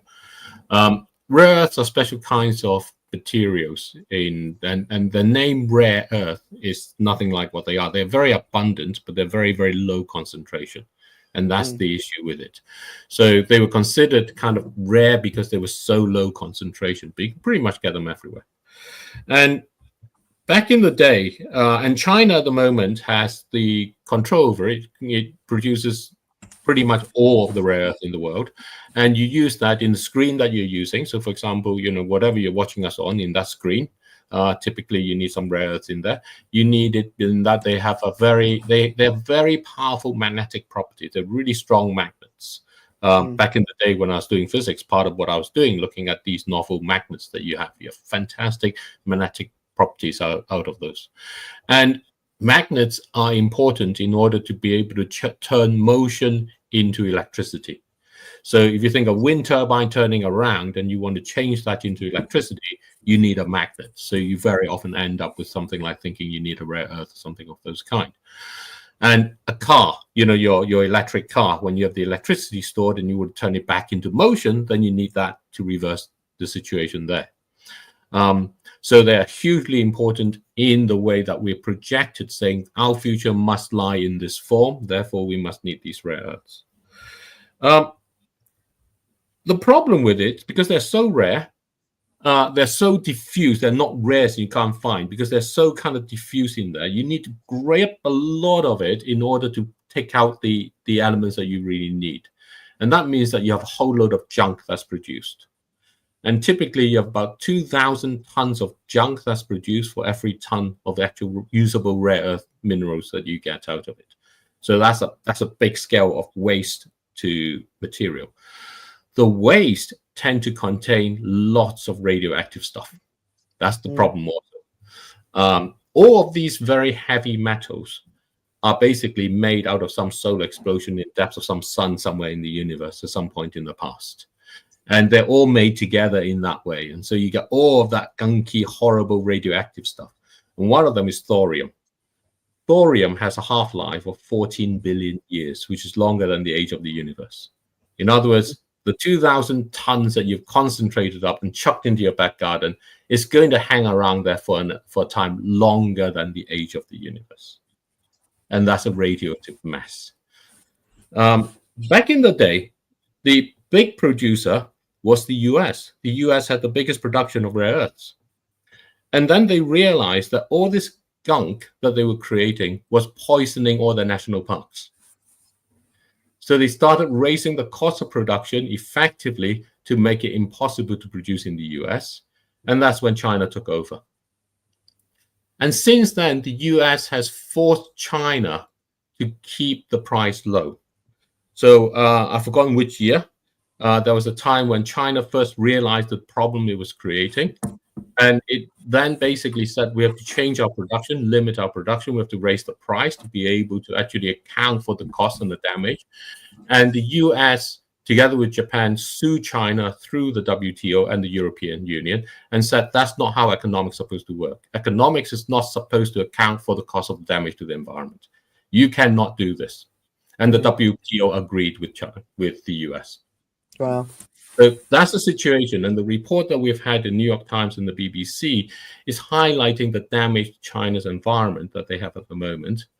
And the part they doesn't quite say is how the European Union and the US wanting to bring on their own rare earth production, what it means for the environment here within within Europe and within the US. And all that is wiped away. Instead, there's a big, massive industry to say we must have rare earths. It's questionable whether we need more energy as opposed to the fact that we have a few years back, I did this estimate of calculation. We said that we use enough energy to send everybody on the planet to the moon on something like an Apollo 11 rocket. That's the amount of energy that we use.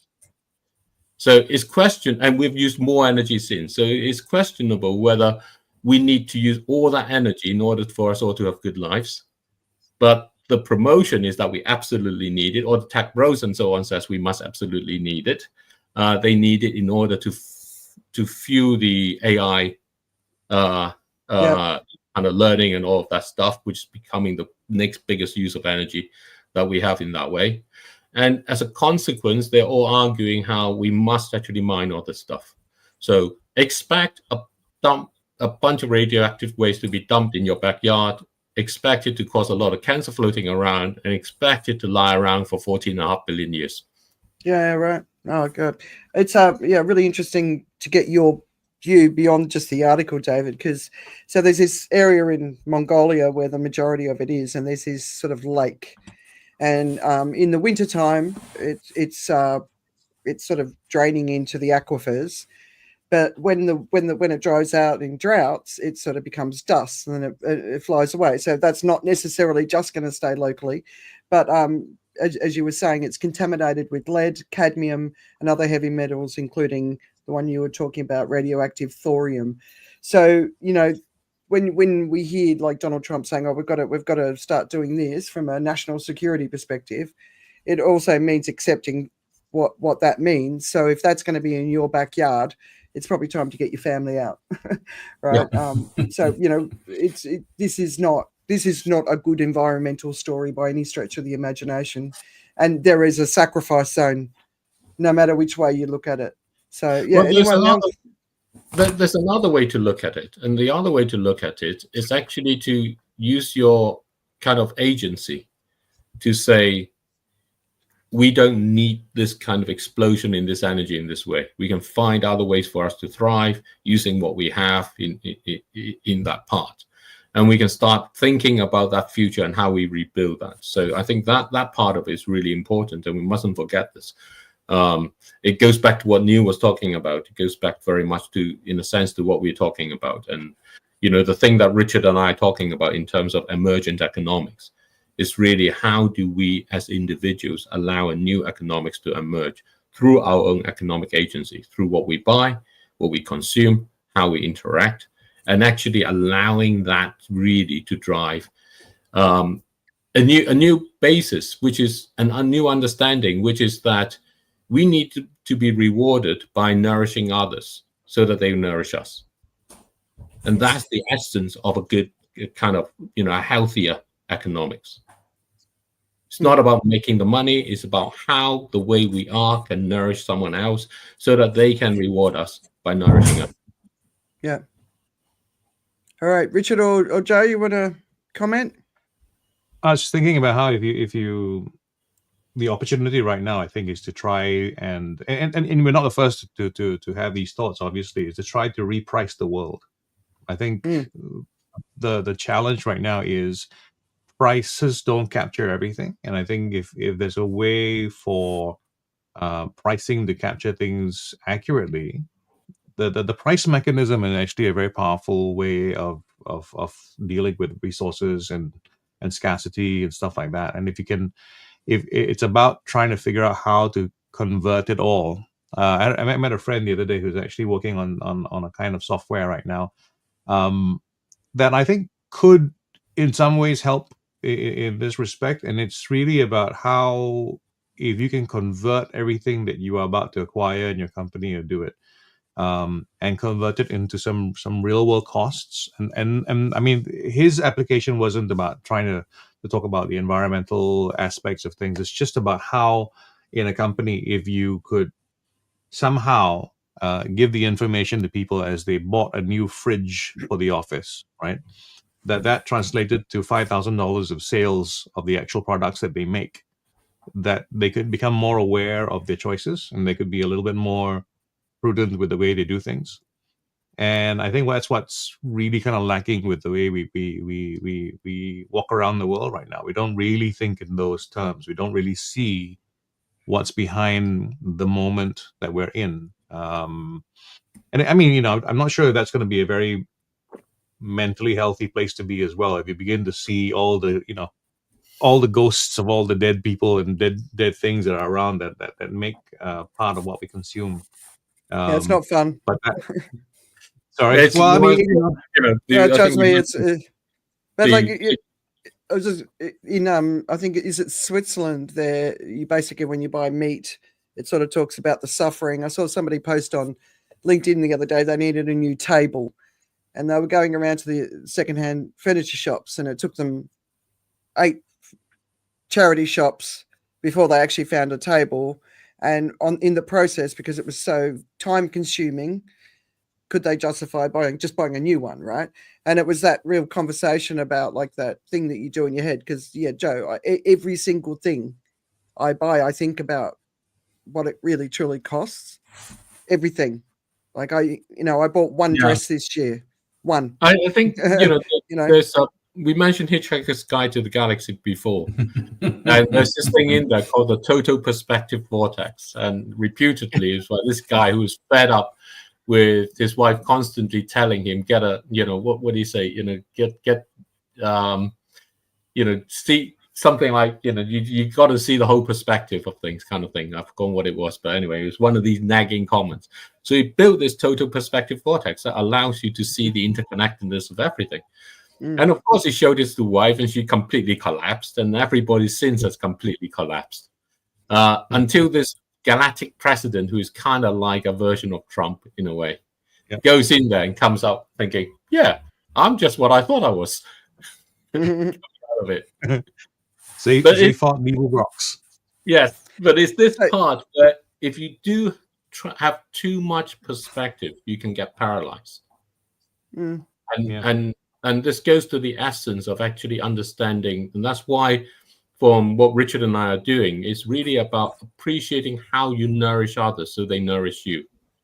And that allows you to actually give yourself that focus into the qualities that you have and the ways that you interact with the people, without having to kind of think of having to solve everything in the world in that reality.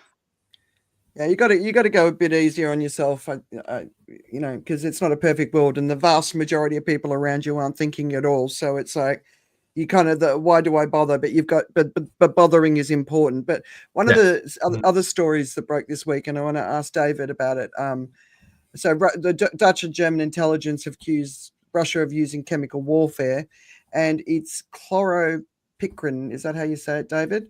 It's a chemical compound, so very toxic. So used by Germany during World War One. Can you tell us a little bit more about the actual? I mean, it's obviously not been proven yet, but the process has begun. What's the impact of that one? I can't say I know too much about how that works and all the rest of it. I do think that first of all, it's a chemical that's kind of used in soil fumigant. It kind of kills things in the soil and stuff. And so it kills sort of pests and pathogens and weeds, and generally that is not actually good for people, and it's used in that way.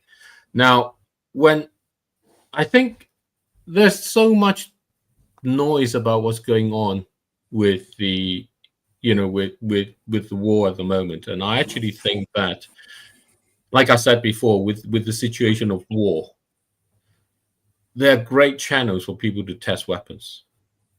Yeah. So my first reaction is not entirely surprised.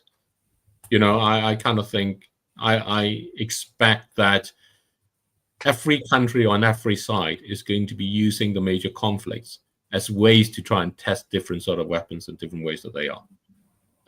And this is a perspective that's very different, because I think most people have the perspective of countries behaving the way they want them to as the motivator and the driver.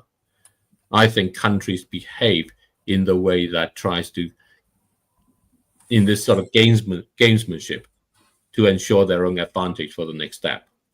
In that way, and we are falling in this world. I do not really know how accurate this sort of reporting and this sort of things are. The reporting I see of the war in Ukraine is that the drones are much more effective in terms of actually trying to have been much more effective in terms of trying to actually break down the Ukrainian defense. Yeah. And chemical weapons and those sort of things tend to have very nasty consequences for your own troops in a way. It tends to leave behind things so that it makes the land less usable and less able to continue on in that form. So I'm not sure exactly how that will go. Richard, do you have any thoughts on?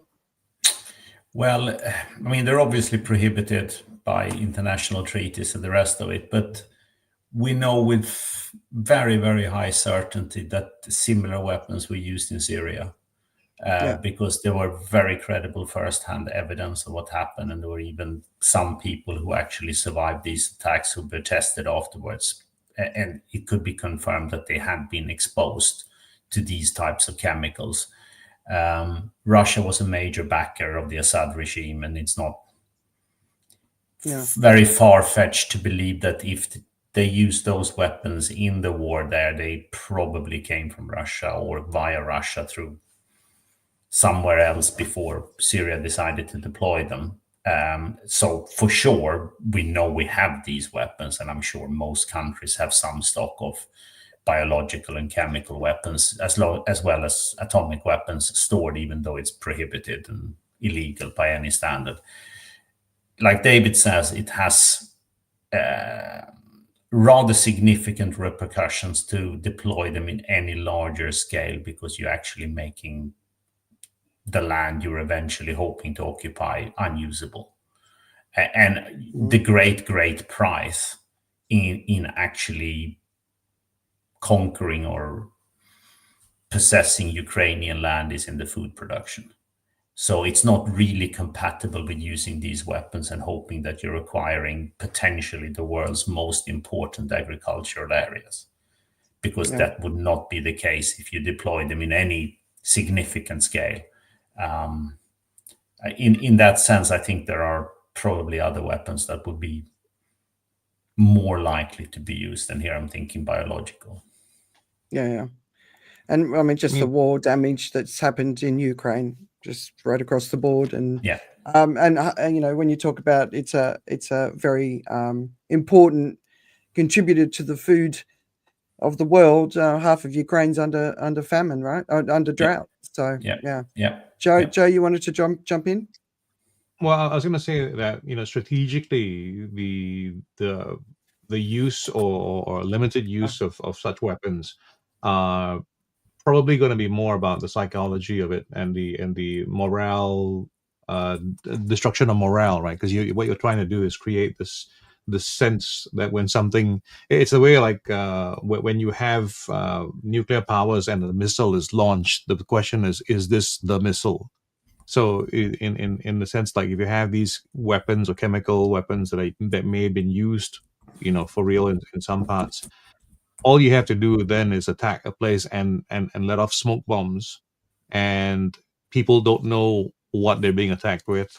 They may lose resolve, and therefore they might not defend the place as vehemently as they might if they thought they were going to be okay, in the process. Yeah, well, it sounds like the drone warfare is doing that.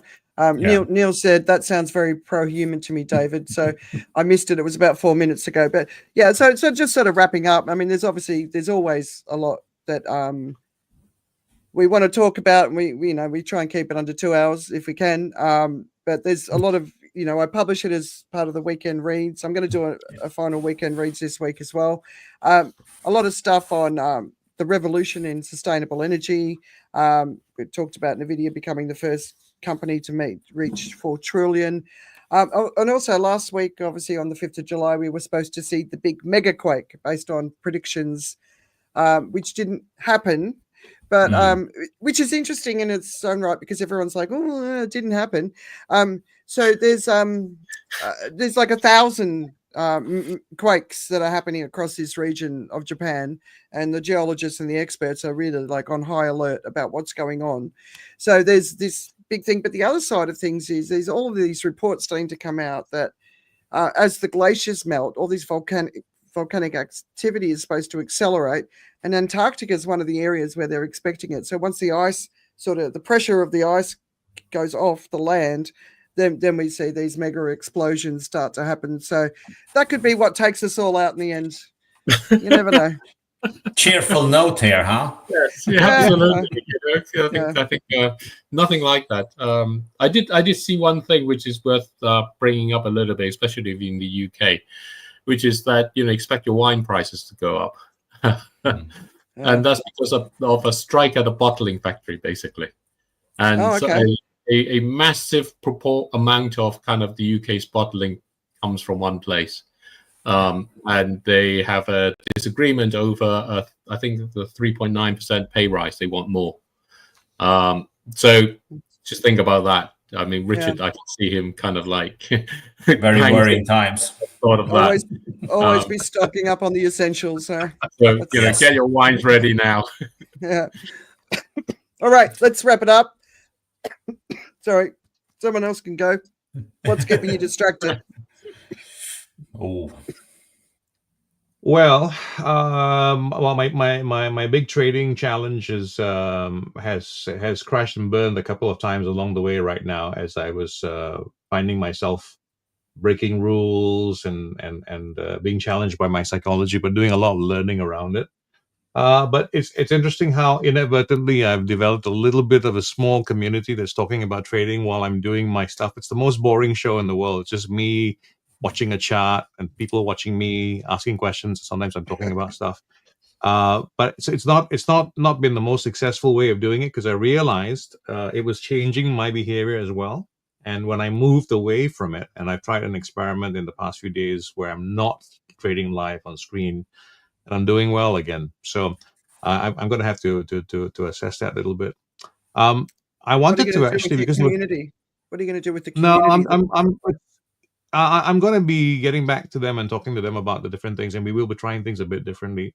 But I wanted to do one thing, if I could, about chat. About using AI, and I think I know you're asking me to talk about what's distracting me, and I think this is what I would like to talk about, which is like there's a story about how AI is being used as a therapist nowadays, and there's actually a lot of information that says that from a therapy perspective, a lot of people are getting, when they're dealing with an AI bot, they actually get more, they feel better when they're with the chatbots, without knowing that there's a chatbot there. It's a very important thing to understand. Just one little thing about AI. AI wants to please, and AI is always going to try to win. It's going to try to be successful. And so what it is trying to do, actually, from a human perspective, is that it's trying to be successful with you. And so as a therapist, it's going to do very little to challenge you. It is going to see your perspective. It's going to placate, make you feel better about things, and be understanding and stuff like that.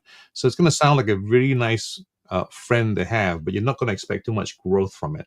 So just a little thought about that. You could feel better, but it's the kind of friend you might not need. People are committing suicide. Seriously, people are committing suicide. They're going crazy. It's destroying marriages. It's like, wow. Well, we Richard and I were using it, and Gemini, and we started by saying, look, we don't want you to agree with us in that way. We want you to be challenging. We want you to actually be that devil's advocate with what we're in the conversation, and laying it out at the beginning. And it took down some of the level of flattery that comes along. There's still some that persists, and it tends to creep back. So you kind of have to remind it. So it is possible to get it away from instantly agreeing with every suggestion you make, as that's a really good idea, to being able to actually say, well, have you thought of this or that? You've got this little profile section that's sort of in the top left. If you go into it, say, don't talk to me like this, don't talk to me like that. You can actually instruct the AI tool more structurally. So, yeah. I'm like, talk to me like you're a robot. I'm not talking to a human. Talk to me like Andrea. No. I want them to be a machine, not pretend to be a human. Okay. Mm-hmm. All right, distractions. Richard, David. Obviously, Richard, you're well, in Brittany the wine. at the I mean, the wine thing, definitely. That's my distraction there. For me, it's birthdays, right? So this is the very, very heavy period for the family of birthdays, and my aunt and godmother is turning 90 today. So happy birthdays to her in Sweden. And overall, I mean, it's incredible how the family birthdays are centered in a very, very short space of time. So that's taking most of my time at the moment. You guys are seasonal reproducers. Yeah. Oh, so what happens in September, October? Yeah, we like September, October. So in my family, it was always Easter. We were all born sort of December, January. So, So I went and saw 2 movies on the weekend. I haven't been to a movie theater in forever. I don't like them. I only go if it's gold class. So it's rare. But I saw the F1 movie. Have you guys seen it? No.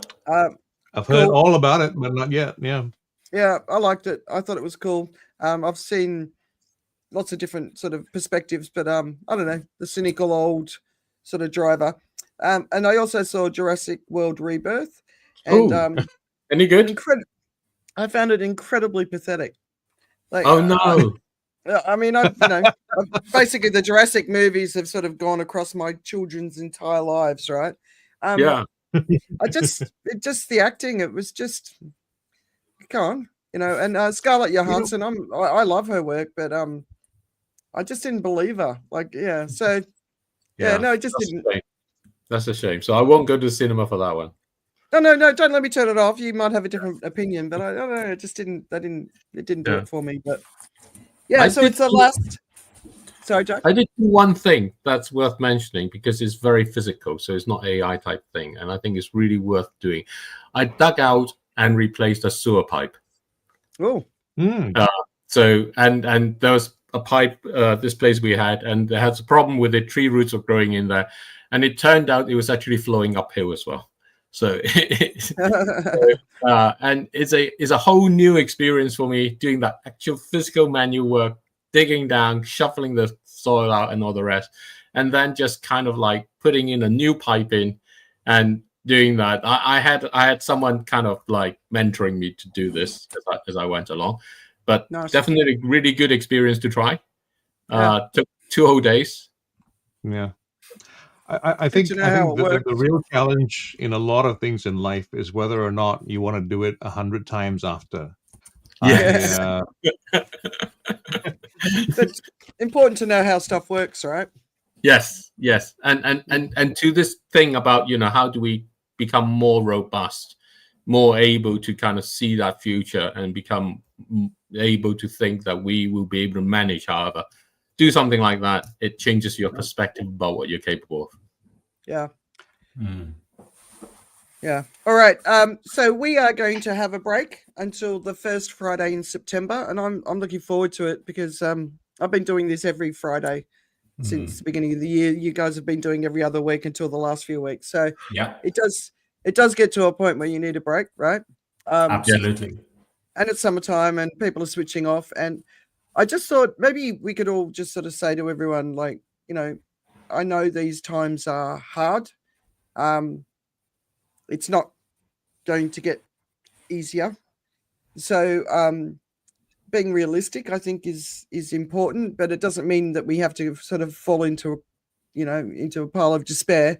There's so much we can all be doing, and I think David and Richard, you talk about a lot, coming together as communities, doing what you can, replenishing where you are from a nature perspective. But what any thoughts that you'd like to leave everyone with? Because we don't want to leave people depressed. We want to leave them hopeful, right? Well, I think the thing we start our conversations with about thriving at nature's pace is always to say that remember the world has a place for you, no matter how the world is. So Even keep if that it's a in mind. mess. Yeah. Yeah. Joe? Well, I was looking at some stuff around effective altruism and looking at What? the world, and I know What was that? well, Effective. Effective, not altruism.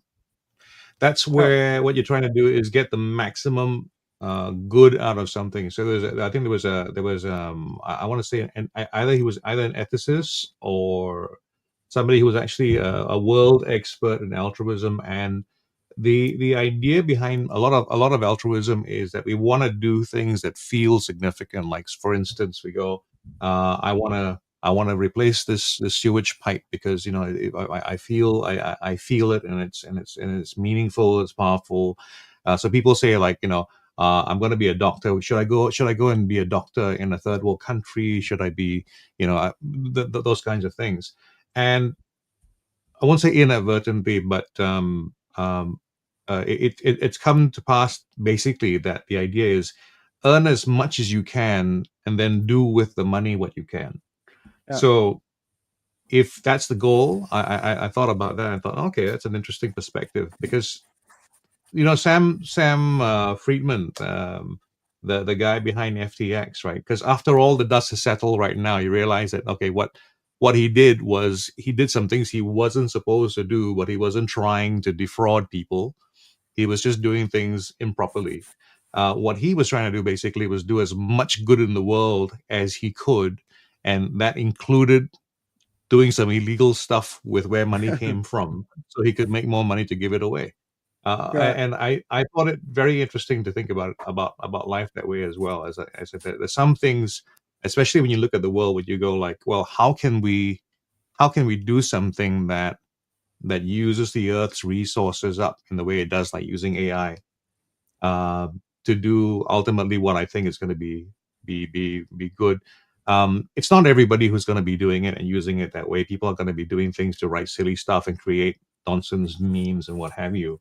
But I've been there with researchers who've been actually doing the work, using the power of AI, machine learning, to do things like try to solve the problems with cancer, to do experiments, virtual experiments, digital experiments, which could never be done in several lifetimes, as in to do 50 million experiments on just two variables across two genomes. And that was the kind of thing when I realized, okay, that's the big thing that I would say is going to make a difference. Yeah. I do look forward to the day when one of the big things that stops us from having a healthy life, which is cancer, gets taken care of. Does it happen very soon? I don't know, and hopefully it happens before the calamitous end of the world that David is talking about in 9 years. But may it happen soon, and may it come to many. You know, Yes. I didn't hear altruism. I heard fail-throughism. That's why I asked you to say it again, which is kind of interesting, right? Yeah, I That's a thought you were good making word. We'll use that. Yeah. yeah. No, but I like that. But yeah, the times are tough, and they're going to be tougher. So we've got to be tough for the times, right? Yeah. You know, and if we are capable of being tough for the times, we've got to take care of the people who can't be tough. And there's plenty of people like that. They're very, very fragile, and we have to be sensitive to their needs and bring them with us. But it's a time of reality, and I know a lot of people would rather ignore it, but we just got to get moving, and the best place to start is with the people around you, you know. So that's what I'd like to leave everyone with. That was almost a tongue twister. You got to be tough. What was it? Yeah. All right. So thanks, guys, and we're going to say goodbye, and we will see everyone in September. Indeed. See you in September. All right. Have a great summer, everyone. Bye.